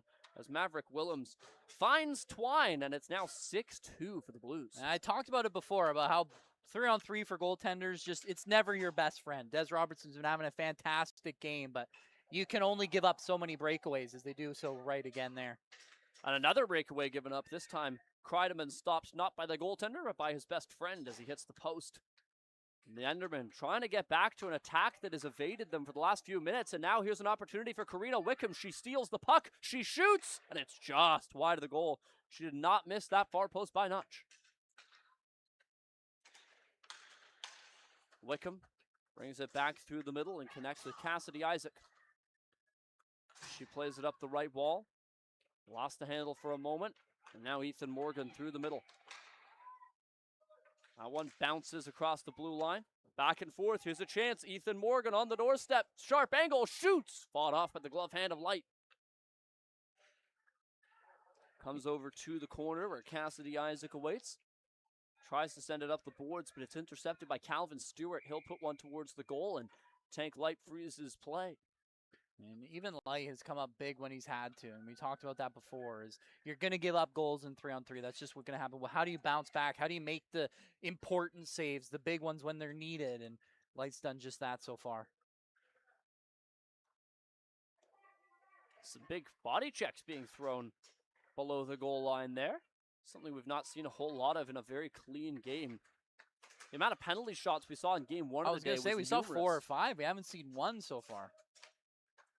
Now here's a look. Ethan Morgan alone on the keeper. Deke backhand, and Light gets there first. He'll shut the door. That's quite all Light. Now back the other way. The Blues on another breakaway looking to beat Robertson, but it won't happen this time. As a breakaway for Ethan Morgan and a breakaway for Spencer Brown, neither one resulting in goals. Yeah, good save by Light, and then that's what we were talking about with this 3-on-3. It's just a quick headman pass, allows another breakaway going back to the other end. Missing the net on that one. Here are the Blues. I say the best form of defense is a good offense. They're getting right back to the attack. That is until it's shut down, and now darting out the other way is Riker Ulrich. Ulrich protecting the puck. He will draw a penalty there. And once again, we said it. This offense for the Enderman runs through Riker Ulrich. And as the defender holds him up, I agree with the call. We're going to get the game's first penalty shot here. Riker Ulrich one-on-one with Tank Light. And a big chance here for some much-needed momentum for the Enderman. Down 6-2 with just under 10 minutes to go here. Kind of not necessarily a must score, but you definitely like to have it come through here. Riker Ulrich off the draw. Takes it right down Main Street. Ulrich shoots, and Light shuts him down. There you go, well, like you said before, no light at the end of the tunnel on that one. Coming out tall. Yeah, challenging the shooter as well, which is always what you like to see, especially when you take a very straight line path to the net. Now here streaking the Blues, all kinds of speed through the middle there for William and J.M., but he's shut down as he enters the Enderman end. 9 minutes to go here in game 3 out of 4 of day 1, season 11. Tipped on goal, they score. Talk about a fortuitous bounce. That one redirected nearly 90 degrees and finds its way to the back of the net. You got to be good to be lucky and lucky to be good as the Blues take a 7-2 lead. Yeah, I mean, if you looked up fortuitous bounce in the dictionary, I think it'd be a video of that goal right there. There's 4 players on the ice. There is 4 players on the ice. Oh, there we go. As I'm being informed of some rules that I did not know about. If you are up a certain amount in 3-on-3 hockey, you get to play with an additional player. I did not know that either. Definitely wasn't that way when I played, I'll tell you that Yeah. much. And here's another chance for the Blues. A 2-on-0 on a botched line change off the post. Rebounds in, and you got to feel for Des Robertson. Absolutely no help there. Well, that's just the way it goes. Like I mentioned before, 3-on-3, it doesn't really matter how well you play. If you're going to get peppered all night long, and there it is again, another rebound. Nothing Des Robertson can do on that one. Another chance for the Blues down low, trying to chip that one in off the back of the goaltender, but it doesn't go. Sent out towards the blue line. The fourth player not to too much avail so far for the Enderman. Long shot from the corner, turned aside by Des Robertson. He'll hold on. Yep, nice calm save, sharp angle shot, but makes it look easy holding on to that one and gets his team a nice breakout. And right as I say that. And back come the Blues as it's Emmett Kreiderman up the right side. Kreiderman to the goal, Deke forehand, and Robertson stayed right with him. The puck came loose for a moment. No one knew where it was, but the Endermen are able to recover. And that's just how the sport of hockey and momentum goes. Bear in mind, after a full first half of this hockey game, this was a 2-2 tie. Now 8-2 for the Blues, running away with this.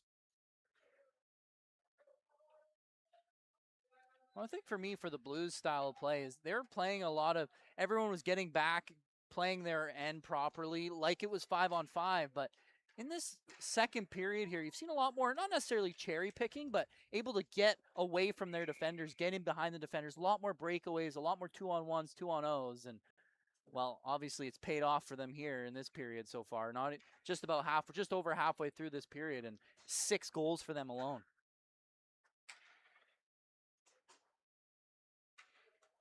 As you mentioned, 10 total goals, split 8-2 for the Blues. Looking to add to that, point-blank slap shot scores. I love to see the style there from Emmett Kreiderman, who had tried just about everything with about 5 or 6 breakaway chances before that. So why not go for the old slap shot? Sure enough, finds it. And they score the other way. The Endermen finally get on the board. That's one that Tank clearly isn't happy about as it beats him far side. Can't blame him on that one. I mean, that's a tough one to give up for Light there.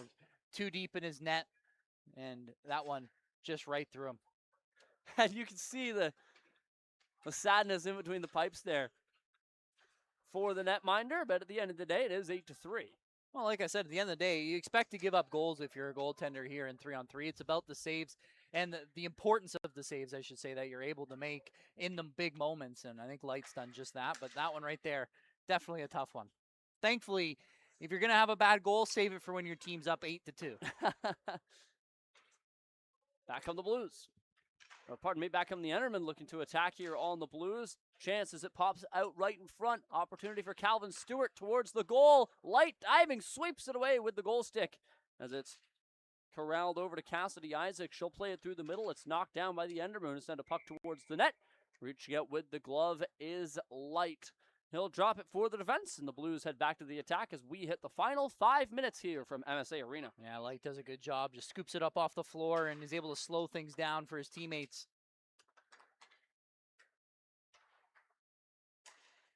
Wickham couldn't hold on. Here's a look. Long shot tipped on goal, and Light's able to find it. That's a tough shot as it redirects high in the air. And knocked down by the netminder. That is a good save indeed there from Light, as that one, like you mentioned, took a deflection, and he's still able to find it with the glove. Jeremy Wickham lost his stick, but he's able to kick the puck forwards to teammate Cassidy Isaac. Now he's got a chance to go pick up his stick and attack the puck on the fly. Unfortunately, a difficult proposition for any player. And sure enough, that goes past him, and back starts Stewart. Calvin Stewart from a sharp angle puts it in on Tank Light. He'll squeeze the pads and hold on to that one. Shots currently 39-30 in favor of the Blues. And does a good job there, squeezing that rebound as well with an Enderman forward right in front of him. Crossing the line, offside against the Blues. And a chance now on a broken rush. Almost looks like a 3-on-0 opportunity, but we talk about it. A commitment to defense there from William Munjea, and he's been showing that all game long. Coaches have got to absolutely love this guy. I mean, he can really fly as well. Just a great skater. And Munjea with another chance there, and it's only the talents of Des Robertson that have kept him off the score sheet for yet another time. As I mentioned, I think Munjayan's going to have to be my pick for player of the game. If my math is correct, I believe of the 8 goals, Munjayan has points on 5 of them. 2 of his own and 3 assists. He's going to look for another one. Here's Munjayan to the goal, cuts across, scores! Or no, they're going to wave it no. Looks like it hit the inside of the post and stayed out as it comes about as close as you can get without scoring a goal. Yeah, I mean, that's as close as it gets, and for the hat trick as well. A backhander misses the goal, ends up below the goal line. Final 3 minutes here. Blues building up speed through the neutral zone. Lost an edge, crossing the line. William Munjayan hauled down. From the knees, tries to play it to his teammate. Commendable effort, unfortunately for him, doesn't come through. As back comes Calvin Stewart. Pass, backdoor. Here's the Enderman on the backhand. Kick save light, rebounds there. Stewart can't get it to go to the net. It's put up the middle, the one-time attempt, fought off. The Enderman all over the doorstep, but just can't get the shot away. Finally, Archer Bradley is able to release it, but it misses the near side post. And that comes back to the corner. Enderman, centering pass, out to the line. Long shot, that's going to be blocked by Munjayan, who's going to skate onto his own shot block for a breakaway. Here's Munjayan looking for more, and he'll score. Absolutely everything and twice for the Blues here is William Munjayan, who I believe has just entered hat-trick territory. He has. I believe that's his 6th point of the hockey game, and man, he has been fantastic this game. On for a pass from the teammate. He'll get it on the right side. Banks it off the end boards. With 90 seconds to go, outstart the Enderman. Here's Ethan Morgan with some room to skate. Morgan puts it on goal. Stick stop there by Tank Light as it comes back out to the far side. Now up the middle. Great chance for the Enderman, but it's a stick lift by, you guessed it, William Munjayan. I mean, he's just been a man amongst boys out there today. 1-on-2 goes Munjayan. He gets through everybody, but not Des Robertson, who stays with him and didn't bite on the fake there. His ability to go through defensemen 1-on-3, 1-on-2 for Munjayan. You said it. Looks like a man amongst boys. Well, how about the defensive effort as well? I mean, that was a silky, slick little pickpocket there on the stick lift to create that whole opportunity from the defensive end. 30 seconds to go. The Blues have got this one in the bag. Bear in mind, of course, there will still be the 5-puck shooting challenge after this game. As the Blues tuck home another on the board again, Emmett Kreideman. And with 15 seconds left, the Endermen look for one last consolation prize. Crossing the line, play is broken up. The Blues, that'd love to hit double digits if they could. They've got 5 seconds to do it. Here comes Kreideman on the left side. Kreideman to the goal, scores. And as the buzzer ends, that one will count. And the Blues take home one last tally before the final score. The Blues defeat the Endermen in Game 3 of the day here in Division 4C. The Blues will advance here, but of course we do still have the 5-puck shooting challenge here for these two teams. I will do my best to capture as much of it as I can. That is, of course, the downside of only having one camera while there is about 5 pucks in play. Can't track all of them. And we'll see. We did previously have to cancel the 5-on-5 shooting challenge in the first game due to time restraints. We'll see if that ends up happening here, but the referees seem ready to go, and I think the teams are as well. Where did, there he is. I was going to say, where did Des Robertson go? Just seemed to be having a little skate in the corner there as we're going to get ready for the 5-puck shootout. So correct me if I'm wrong, but I believe it is first to score 5 goals. That is my understanding as well. And I also believe that this is used as the tiebreaker, but it is also just for fun if a tiebreaker is not needed, which in this case it isn't, as the Blues have come away with the victory in this game. And it starts right away with the Endermen missing on their first shot. The Blues now get a look the other way, and Des Robertson fights it off. He's caught in his equipment. The Enderman now, another chance. Also does not hit the target. Now an opportunity for the Blues as Robertson turns that one aside. Helpfully for us, they seem to be going close to one at a time. As Light makes another save, we're still waiting for the team to find the first goal. Jeremy Wickham looking for his chance. And Wickham finds the first goal there for the Blues. Back the other way, Tank Light able to make a save, so the Blues maintain a 1-goal advantage in the shooting challenge. A shot from Cassidy Isaac goes wide. Tank Light makes another stop. Still just the lone first goal from Wickham.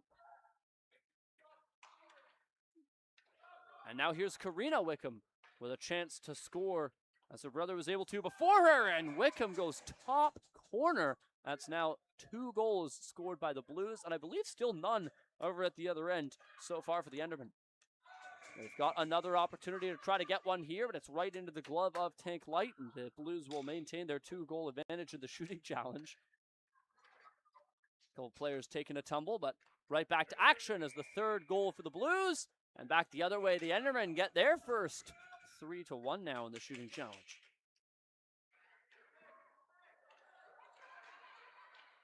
Pardon me, I believe it's actually 4-1. It is 4-1 now, yes, you're correct. Counting to 5 is something I've always struggled with, so this really puts my math skills to the test.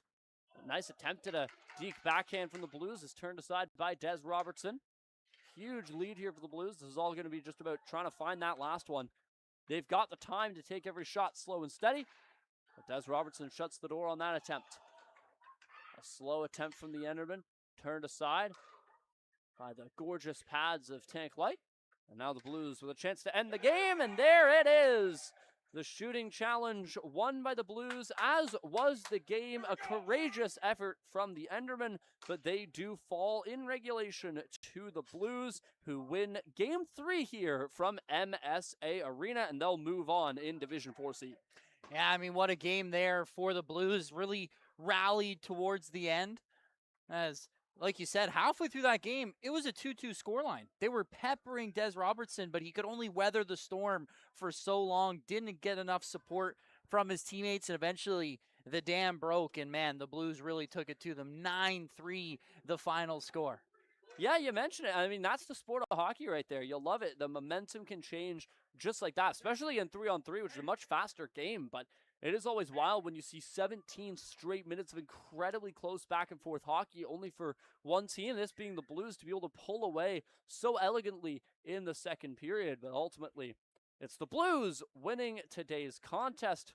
And the Endermen who go home empty-handed. But much like Game 1, an incredible affair. Both teams should be very happy with the way they played. Indeed. I think it was a bit of the opposite of what I said before the game, where you know, in that first game, we saw a lot of individual efforts win the day, and there wasn't a whole lot of structure, and you needed to see teams play with more structure.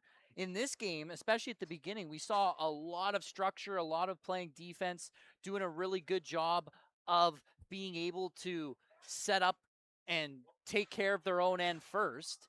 But I will say this, towards the end, it was the individual talent of certain players, i.e. guys like William Monjanin, who just did a great job of kind of taking the game over when it was needed. You know, like I said, the structure was there for both teams, but you had a few individual guys who were really able to put, especially the Blues, over the edge, where unlike the first game, it was kind of just all individual efforts. There wasn't a whole lot of structure. And this time, it's the individual efforts that kind of break out of the structure and win the game for the Blues. That will do it here for Game 3 of Day 1 of the 3-on-3 Classic in Season 11. You are watching on the 3-on-3 Classic YouTube channel. You can find us online at 3-on-3 Classic on the social media platform of your choosing. One last time, I've been Zach Clark. He has been Liam Higgs. Coming up next in the 9:45 time slot, it'll be the Hitmen versus Lemon Pepper. Stick around for the final game of the day. That's coming up in just under 15 minutes time. You can tune in right here on this same stream. We'll keep it up running for you all day long. Thank you so much for tuning in and watching the 3-on-3 Classic on YouTube. We'll be right back in just under 15 minutes time.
Hello, everybody, and welcome back to MSA Arena here in beautiful Abbotsford, British Columbia for tonight's contest. It's the final one of the day. We've seen some electric competitions between various teams, but the final one here is the Hitmen in white versus Lemon Pepper in gray.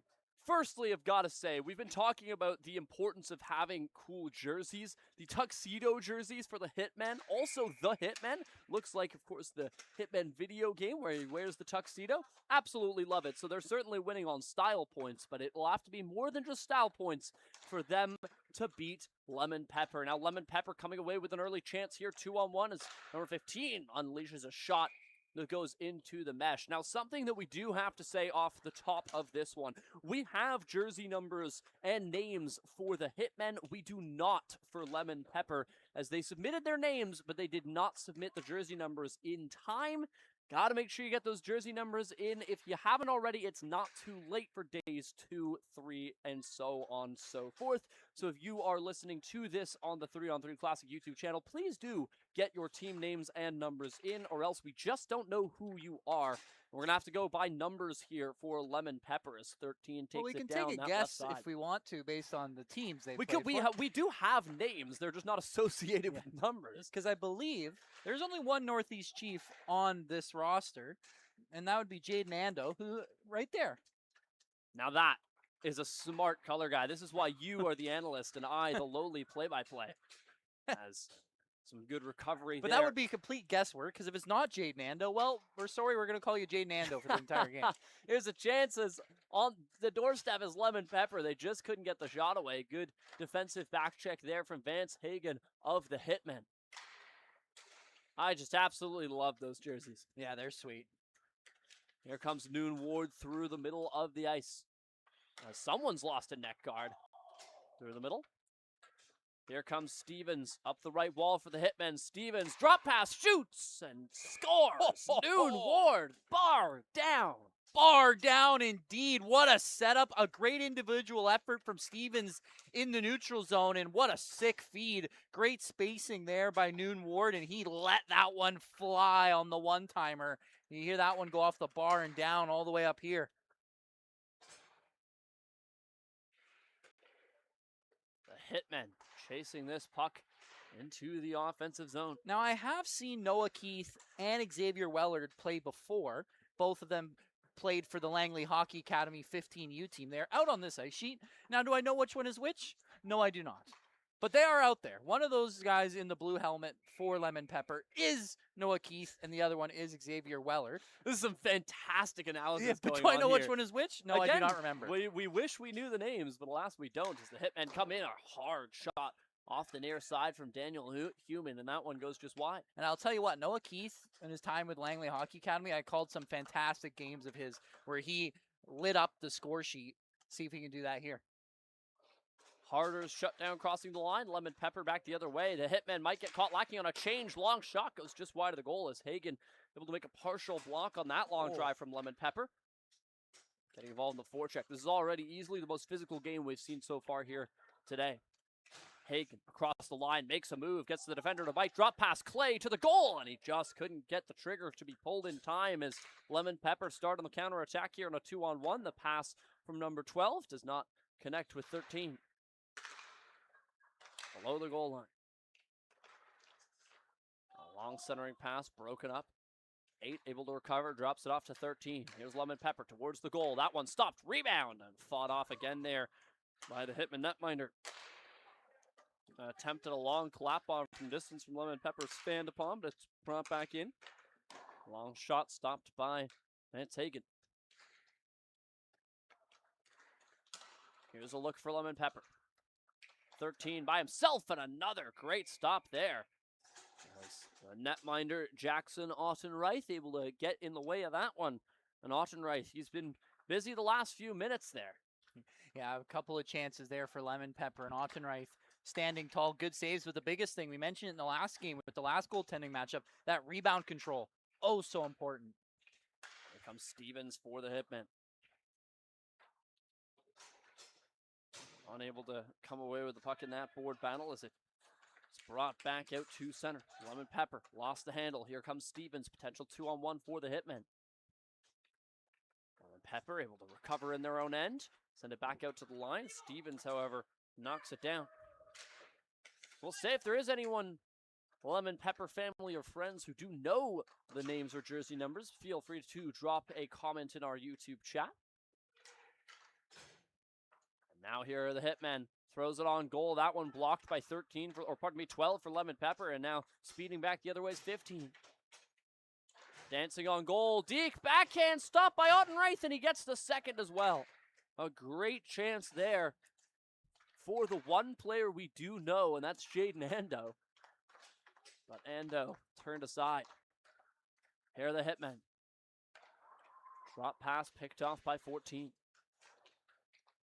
Noon Ward steals from the defense, tries to dart through the middle, but the defense fights back. Now a 3-on-1 developing here for Lemon Pepper up the far wall. Ando shoots. Blocker save for Ottenreich. Through the middle is Hagen. He's had some great shifts so far in this hockey game. Hagen's pass intercepted by Lemon Pepper. We'll send it out through the middle. 14 slows down. Cuts to the center. Trying to get the shot away. Drops one up top to number 9. Fakes the shot. Dances across to the left side. Return feed. Here's Ando. Up on that right corner. Battling for the puck alongside Harder as the two number 15s go at it. Ando still going. Trying to get a shot away. Can't get it to go. Looks for the Michigan. Just unable to corral it to the forehand. We've seen quite a lot of attempts here on day one. Still waiting to see the first successful one. Yeah, that one looked like it had some potential. Just couldn't get it up fully. Yeah, I think if he was able to corral that, there's a really good chance. Here's Lemon Pepper. Flicks one across to the left side. Now backdoor one-timer, and that one driven wide of the net by number 14 for Lemon Pepper. Bring it up through the middle. Things slowing down here.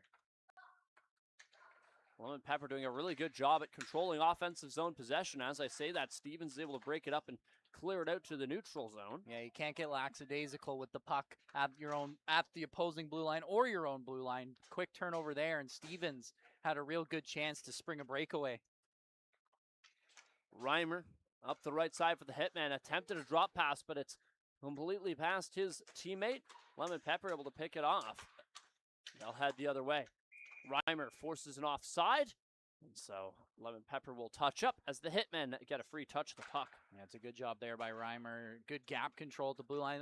You know, with these older age groups, a lot more of that stuff is so important. The details of hockey, and that's a good job by Reimer right there. Here's Daniel Human. Human gets across the right side, down the middle, shoots, stopped, Reimer, rebound, deflects wide of the goal as a sliding block from number 12 for Lemon Pepper. Keeps the Hitmen from finding their second goal of the night. It's been a much slower scoring affair between these two sides than I think the biggest thing for me contests. that I've noticed in this game is the Hitmen work more as a unit together as a team, where Lemon Pepper, you got a lot of great individual talent. I mean, you know, Northeast Chiefs, Langley Hockey Academy, lots of great players on this team, but they're playing like individuals. That's the biggest difference in this game right now so far. You know what it is? It's Lemon Pepper, singular. The Hitmen, plural. They're a team. This is an organized band of assassins here. These are professionals. Someone should have been number 47. Oh, there is a number 47. Okay, good. Yeah, it's a shame you can't do triple digits. 007 would have worked well. Yeah, 007 would have worked great. As Lemon Pepper recover in their own end, they'll fight off the Hitmen attack. Now it starts 13.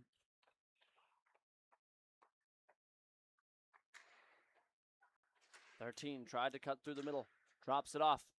8 fires the puck wide. That's out of reach on the rebound. And now a chance for Clay. A potential breakaway here for the Hitmen, but he overskated the puck there. As reaching out for that one was Jackson Clay, but he just couldn't get to it. There's a look for 13, or rips that puck wide, and Clay able to skate onto this one again. Maybe a 3-on-1 if they hurry. Here's Clay. Left side. Tries to slot one through, but the defense reads that well and picks it off. Now right off the bench is Jackson Ando looking for a breakaway. Here he is, Ando, the one player whose name we know, and he hits the post. Ando, gonna get another chance. I'm rooting for him specifically since he's the only one we feel confident on. Yeah, perfect execution, though, off the bench. Gets himself into a really dangerous place right behind the defenseman. Good headman pass, low glove, everything's perfect. Just hits the post.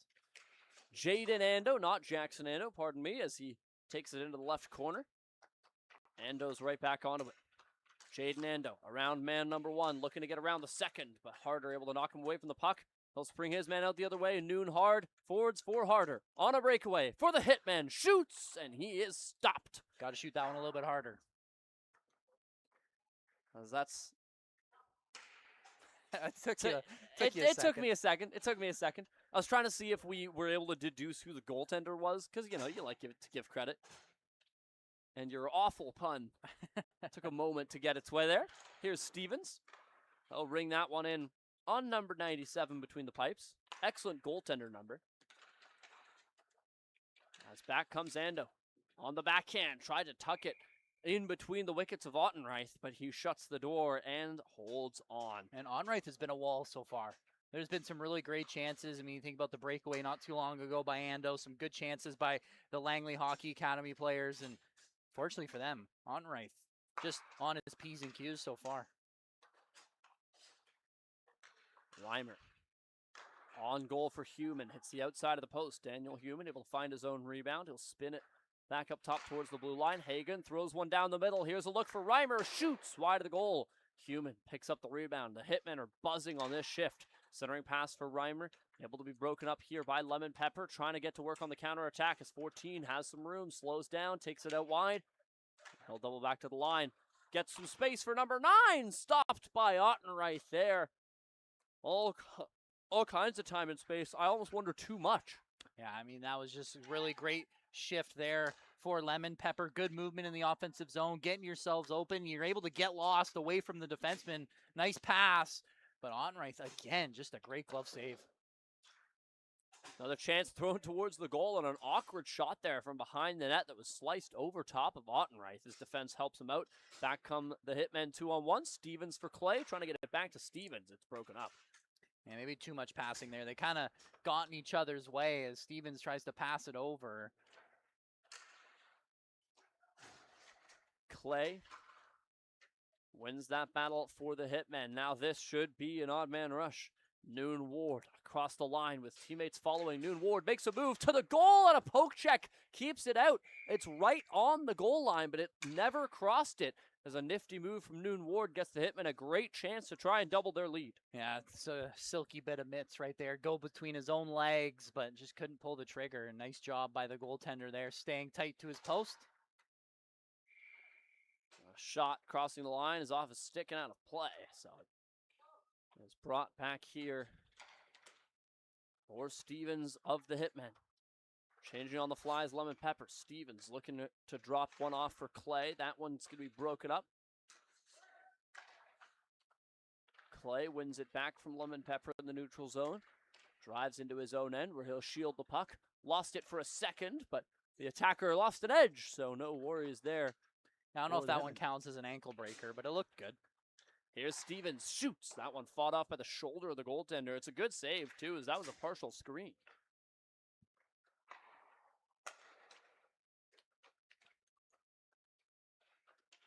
Back they come. Shot goes off the glass. Handle up top by Lemon Pepper, right off the bench there. A great little back check from Daniel Human as he lifted the stick of what would have been a one-timer slap shot. Great job. Again, coming off the bench, being able to play defense, and like I said, working together as a unit. That's a nice job committing to the defensive side of the puck. Long pass across. Hagen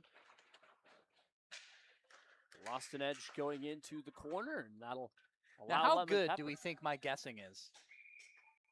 There's an offside, so I'll give you time to explain where you're going with this. Well, there's 3 Langley Hockey Academy players. Now, I know Yes. you spent your time in the JPHL. Of course. I also have. I know for sure 2 of them are Noah Keith and Xavier Wellard are both forwards and defensemen. The other one is Milo Costco, who, if I am 90% sure, is the goaltender. Oh.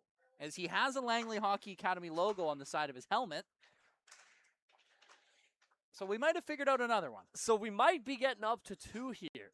As thanks to Liam Higgs' detective skills, Lemon Pepper slowly but surely might actually have a complete roster sheet by the end of this tournament.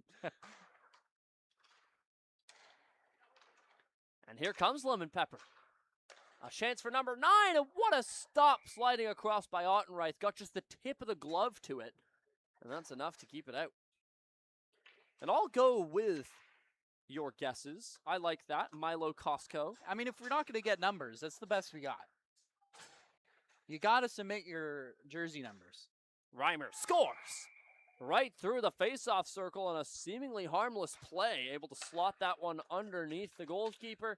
And it's 2-0. Ando looking to change that. What a shot by Jaden Ando. Goes top corner. And with mere seconds after the Hitmen doubled their lead, Lemon Pepper have it. I mean, just 2 great shots at both ends. Posted in glove side, quickly answered back by Lemon Pepper. Jaden Ando, blocker side, posted in. Oh, man, I really love this detective work. I'll tell you what. Because I think the Langley, number 14 Langley Hockey Academy player is Xavier Wellard. Because if I remember correctly, Wellard was number 71 for the Langley Hockey Academy, and that's the number on the back of his helmet. You're good at this. Why do you work in commentary instead of private investigating? Here's Stevens with a chance through his own legs, and he put it on a platter for Noon Ward. Stevens cannot believe Noon Ward failed to bury that biscuit. And now a chance the other way. Ando puts it towards the goal. That one fought off. It's brought back out. Clay able to recover here for the Hitmen. So we might now be theoretically up to 4 players identified. We're flying through. The question is whether I can remember your detective work on the fly. As the first period comes to an end, of course, we only play 2 periods here in the 3-on-3 Classics. We're halfway through this hockey game, 2-1 in favor of the Hitmen. Lots of action back and forth, but ultimately the sharper dressed team has the advantage heading into the final frame.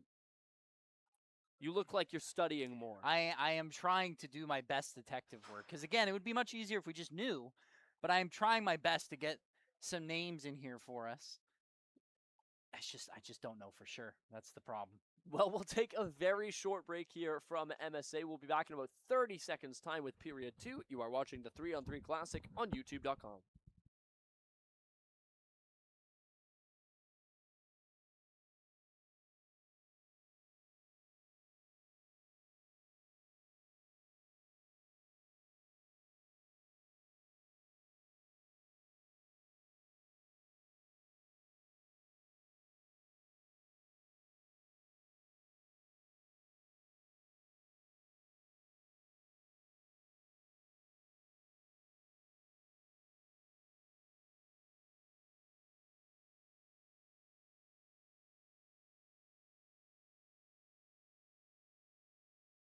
Right off the draw, Lemon Pepper with a chance off the rush.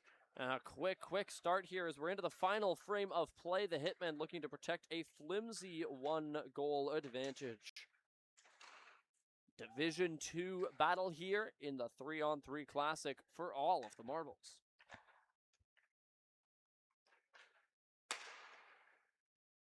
Here comes Lemon Pepper. One of their many Langley Hockey Academy members. We're doing our best to deduct who is who. Yeah, that's been half of the broadcast so far, is trying to figure it out. And even in our 30-second break to peel behind the curtain, it was simply more detective work. And here is a chance. Lemon Pepper on the doorstep. What a stop there. The Hitman netminder doing everything he can. As Jackson Ottenreith, a couple nifty stops to keep his team in this one. Yeah, Ottenreith has been fantastic so far in this game. Because like I mentioned, I mean, there's some talented hockey players over there on Lemon Pepper who we've seen before in their minor hockey games. And I'll tell you what, he's done a really nice job of holding this team so far to only 1 goal. Lemon Pepper changing on the fly as they attack. 13 slows down. He scores. We are tied at 2 as number 13, who may or may not be Noah Keith, scores. Could be Xavier Wellard. Well, it was a nice job by either Noah Keith or Xavier Wellard, or it could be Milo could Costco. be one of the other ones, Yeah, too. it could be Milo Costco. Once either again, way, reminder to the teams, please do send us your numbers, or else this is what's going to happen on your broadcast. Ottenreich made the save, but the rebounds poked home, and Lemon Pepper have their first lead. The Hitmen looking to take that away, right away, and it's turned aside. Goaltender had no idea where that puck was, but he made the save. And the Hitmen, after leading the whole first period, now find themselves on the back foot. A chance in front. Looking for a hooking call there was Jaden Ando, but the referee not going to give it to him, and the Hitmen get a 2-on-1 back the other way. There's a look. Daniel Human in front of the net.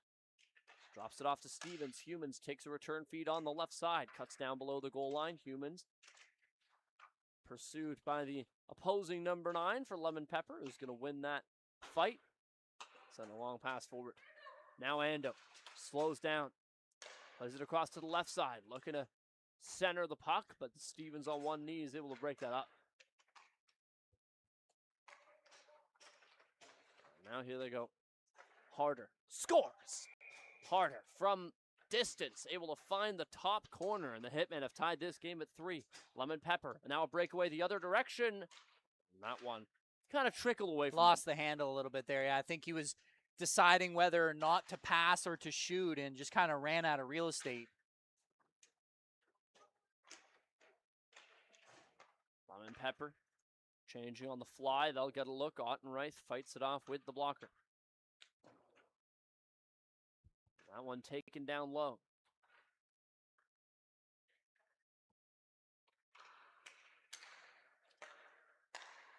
Brought back up top by Lemon Pepper. Nice move made, cutting down Main Street in the shot. I think it might have hit his own man on the way through. Ottenreich keeps it out. Lemon Pepper all over the Hitman on this shift. Darting to the goal, trying to find light in the 5-hole, but it doesn't go. And finally, the Hitmen get a touch. Yeah, Ottenreich, a couple of big saves there. Number 13 right now for Lemon Pepper, absolutely buzzing. That first goal he had in this period, what a shot. Does a great job to delay, and he's doing a really nice job creating his own shot so far in this period, as Ottenreich had to be sharp on that one as well. Charging towards the goal and fought off there. Here's Lemon Pepper with 13 minutes left to play. Centering pass is just too far ahead of his fellow Langley teammate. Number 13 will have to double back towards his own line.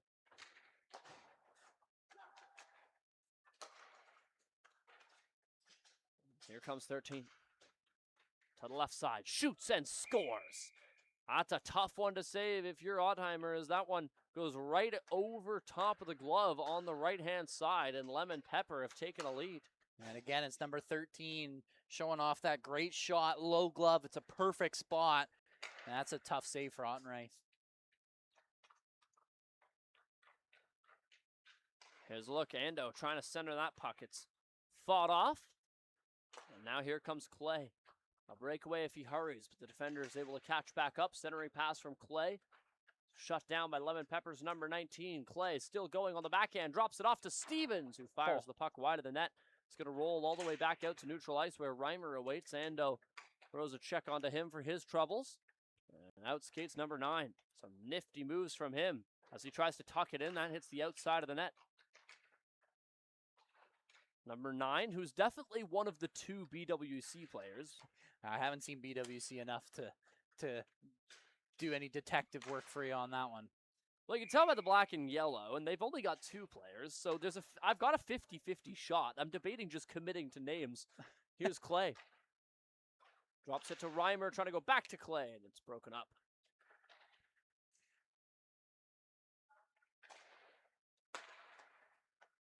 Jaden Ando. On the right wall, Ando cuts to the middle, out to the left side. Ando, drop pass to 19, absolutely robbed by Jackson Ottenreich. What a save there, and a great pass from Ando to recognize that backdoor play. And how about the save by Ottenreich, flashing the leather? Stevens wins a battle in the corner, takes it to the goal between his legs, and it's off the mask of the netminder as Stevens looking to be featured on the highlight reel today. Now an opportunity here on a break for 14. He scores. Lemon Pepper, after falling behind in the score sheet early, have now taken a commanding 2-goal lead here. With about 10 minutes left on the clock, the Hitmen need to strike next. Here's Stevens. Takes it around the goal, out the other side, looking for a wraparound attempt, but instead has thrown it down the rink, and now a foot race. Foot race that Harder is going to win. He's hauled to the ice. And there is going to be a delayed penalty against Lemon Pepper. Here's Hagen. Toe drag release goes wide of the net. Hagen finds his own rebound, takes it to the corner. Lemon Pepper going to touch to that puck. The whistle blows, and that will be a penalty against Lemon Pepper. I think another one that I've got to agree with. I think the refs have gotten things right so far here today. All right. I'm very committed to this detective work. So, I have figured out that Noah Keith is in fact number 13. So we got it right. We got it right. Noah Keith is in fact. Xavier There Weller. is a penalty shot. It's Harder here for the Hitmen. Here comes Harder. Tried to go blocker side. It's turned away. I see. So Noah Keith's that. Xavier Weller then is 14. So here's the problem. Here's Ando on a partial break for Lemon Pepper. Number 71 for Langley Hockey Academy. And this is why I was confused, because I didn't remember Weller being number 71. He isn't. It's Owen Killian, who is not on the roster for this team. So unless if he's obviously teammates with Owen Killian, he's just borrowing his helmet. You know, this is good detective work. But we I'm know for sure the fans at home are loving this. We know for sure Noah Keith is number 13. Noon hard takes it out in front. Deke, he's turned aside, gets his own rebound, but Noon Ward unable to get that one to go as he hangs his head heading to the bench. Jaden Ando looks to strike back for Lemon Pepper. Ando shoots, he scores. Goes glove side again, and the one player whose number we are very confident on puts them on top. That's just a heck of a shot by Ando. I mean, a little bit of a lackadaisical back check as the Hitmen get caught too far up the ice, and Ando, what a finish. Oh, and I can also confirm that the goaltender is Milo Koska. That's the most important one, is the goaltender. I'll say his name more than I say the others. And here comes Noah Keith. Up the right side. Keith takes the shot. And that one scores as he put it off his teammates skating in. That's a really creative goal by Noah Keith. Yeah, I mean, just getting into a dangerous area and hoping for good things to happen, and that's exactly what that was. Stevens tries to tuck it 5-hole, and both shots turned aside there by Milo Koska. Here comes one of the two BWAC players. It's a coin flip if I say a name. Takes it into the corner. Reimer pursues his man. He's got Stevens with him. As the Hitmen are now down by 4 goals, they do get an extra player, because that is one of the rules we learned about here in the 3-on-3 Classic, is if a team goes up 4, the losing team gets to ice an extra attacker. There's 7 minutes left. In 3-on-3, it's not inconceivable they could come back into this one, especially considering that there were times in this game where it looked like the Hitmen were really going to kind of steal the game, as it were. Well, we saw a 4-goal comeback not too long ago. That's true. First game of the day, we saw a 4-goal comeback. Albeit that was in a 25-goal affair. A little bit different feel of a game. Here's Stevens up the left side. The Hitmen really need to strike. Drop pass to Clay. Back to Stevens. Scores. That's some patient finishing from the Hitmen. That's a beautiful give and go. I mean, that's just great passing. Start to finish. Great give and go. The patience by Stevens. Back the other way, Lemon Pepper, throw one on goal. That's going to be turned inside. As it is now back to 3-on-3, as no longer a 4-goal lead here for Lemon Pepper. Still protecting a 3-tally advantage. 6 minutes left to go in the final game from day 1 here. It's flown by. Thanks again to all of the people who have tuned in for day 1. There's a look as that one shoveled wide of the goal. Hagen. Spins a long one forward to Clay. Cherry picking at the blue line. Clay with the breakaway for the Hitmen. Shoots. That one stopped by Costco. As he came way out to challenge the shooter. Clay kind of cut himself out of the angle. Didn't have a whole lot of room to shoot at.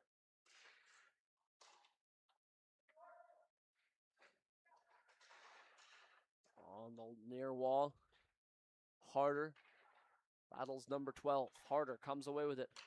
Throws it back up, but unfortunately for him, Clay was already heading to the bench. To avoid a too many men call, they had to give the puck up. Here's Harder.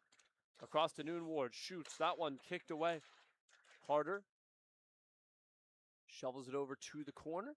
And it comes back up high for Hagen. Hagen lost the handle, and now all kinds of time here for Lemon Pepper. One-on-one shoots. That one saved. The goaltender will hang on with two attackers sitting right there. A 2-on-0 results in nothing. And now back the other way come the Hitmen with a 2-on-1 of their own.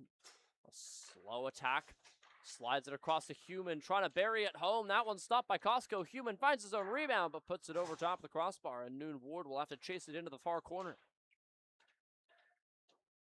Noon Ward centers. It's onto the tape of Human. He'll go to the blue line. Trades places with Stevens. Tries to cut through Main Street, but he's forced to cut down a side road. Stevens, you could tell he thought about the Michigan for a second there. All these players, they want it.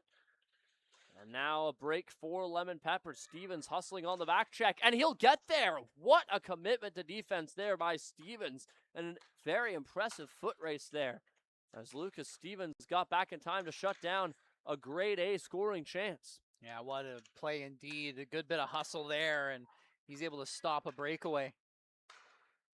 It's Lucas Stevens again, tipping that pass, send it wide, and he'll head to the bench after a good shift there. Oh, but before he can make it, he's forced to double back. Here's a chance. Lemon Pepper stopped there as the Hitmen netminder Jackson Ottenreich hangs on to that one. 3 minutes to go. Hitmen are going to have to score about a goal a minute clip the rest of the way if they want a chance.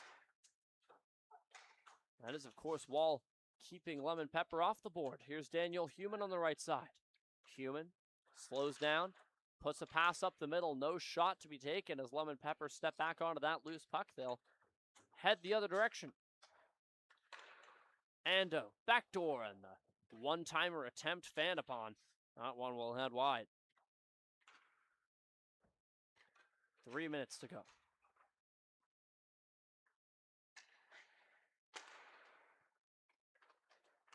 Long shot up high.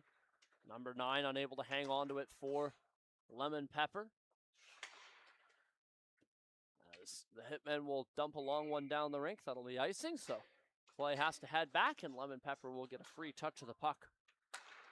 Lengthy pass up the right wall, connects with Jaden Ando. He's got no teammates as they're headed to the bench, so Ando instead takes the safe approach and doubles back. And you know what? It's smart. We haven't seen a lot of that today. Playing 3-on-3 hockey like you see any other 3-on-3 hockey played, whether it be in the NHL or in the World Juniors, Olympics, whatever kind of 3-on-3 you see. We haven't seen a lot of that. Take it out of the blue line. Wait to set something up. Lemon Pepper bounce a long pass across to number 13. Doubles back at the line, looking for Ando on the doorstep, but that fluttered over top of his stick and he'll have to chase it into the corner boards.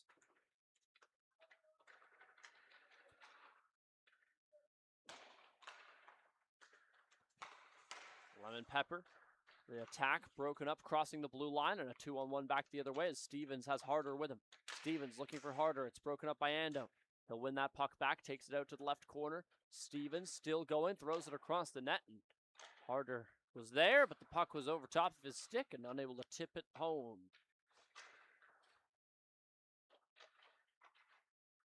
Ando starts out from behind his own net. 69 seconds to go here from MSA Arena. Shot comes through. That one deflects over top of the cage as Clay unable to tip it. Now a chance for Stevens on a long breakaway. The defender, he's had some great opportunities before. Stevens to the goal, and he shoots it over top as the backhand attempt flutters high. I think Costco got a piece of it there with the shoulder as he makes himself real big in that butterfly. Does it again. Clay tried to go 5-hole, but the wicket's shut by Costco. And 30 seconds to go. It looks all but certain that Lemon Pepper will win their first game in Division 2. And the Hitmen likely to fall. Here's Ando. And he'll put that one home into the empty net. As the goaltender pulled for the extra attacker. Here's Noon Ward. The door is closed. 10 seconds to go. 8-4 rather. Likely to be 9-4 soon. I say Jinxed that. it. Sure enough, the broadcaster's curse rings true even when it comes to the empty net. And largely because of my words, this game will end 8-4. And the Hitmen fall to Lemon Pepper, who are the victors of tonight's match.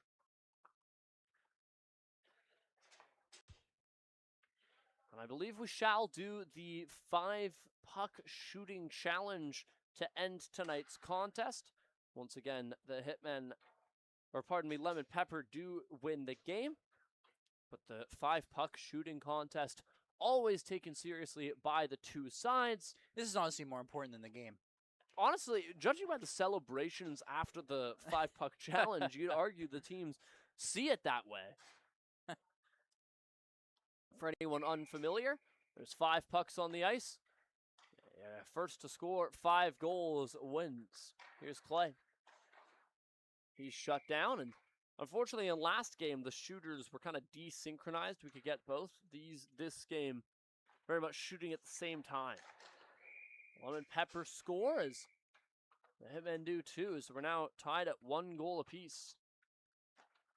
Ando fires one home for Lemon Pepper. And unfortunately for the Hitmen, Clay couldn't do the same, so Lemon Pepper now with a lead. Lemon Pepper hit the post on that attempt as Hagen gets a look. It's off the knob of the goal stick from Costco. And over top. Lemon Pepper, a deke. Doesn't get the goaltender to bite. Back the other way, Harder is able to find the back of the net. 3 pucks left for the Hitmen. And just the one now for Lemon Pepper. We'll have to score one last time to come away with the victory in this one. Stevens lets a blast loose. That one's going to be turned away. Lemon Pepper, 1 goal to end it. And there it is. Lemon Pepper coming off the bench with the victory in the game and the shooting challenge. Lemon Pepper, the victors of tonight's Division 2 contest in the 3-on-3. The Hitmen fall 8-4 as Lemon Pepper will be moving on in Division 2. How about the final move there by number 14? Little Crosby action, leg kick, fake backhand, top shelf. That one looked good and obviously ended up in the back of the net. And a good way to end the day so far. I'd say 8-4 the final score, and I think you got a little bit of everything. You got some good defensive plays, some great saves by both goaltenders, and then obviously you see the talent from both sides as Stevens had himself one heck of a game for the Hitmen, and then he had a handful of guys over there, Jaden Ando, Noah Keith, a lot of those guys on the other side. Great games as well, showing some of that offensive flair. A little bit of everything in that game. Absolutely. It's been a great day one here from the 3-on-3 Classic. Couldn't be more happy to be a part of it. Once again, a huge thanks to both Jamie and Silly Entertainment for bringing us on board. One last time, I have been Zach Clark, he's been Liam Higgs, and you've been watching the 3-on-3 Classic right here on YouTube. Check out the 3-on-3 Classic social media at 3-on-3 Classic on YouTube, Facebook, TikTok, and Instagram for more. Day 2 starts tomorrow here from MSA Arena. You can catch that all on this same YouTube channel. The stream will start at 6:40 p.m. PST. Thank you so much for tuning in and spending your time with us here from MSA Arena. We really appreciate it. Signing off, we'll see you tomorrow here from MSA on the 3-on-3 Classic YouTube channel.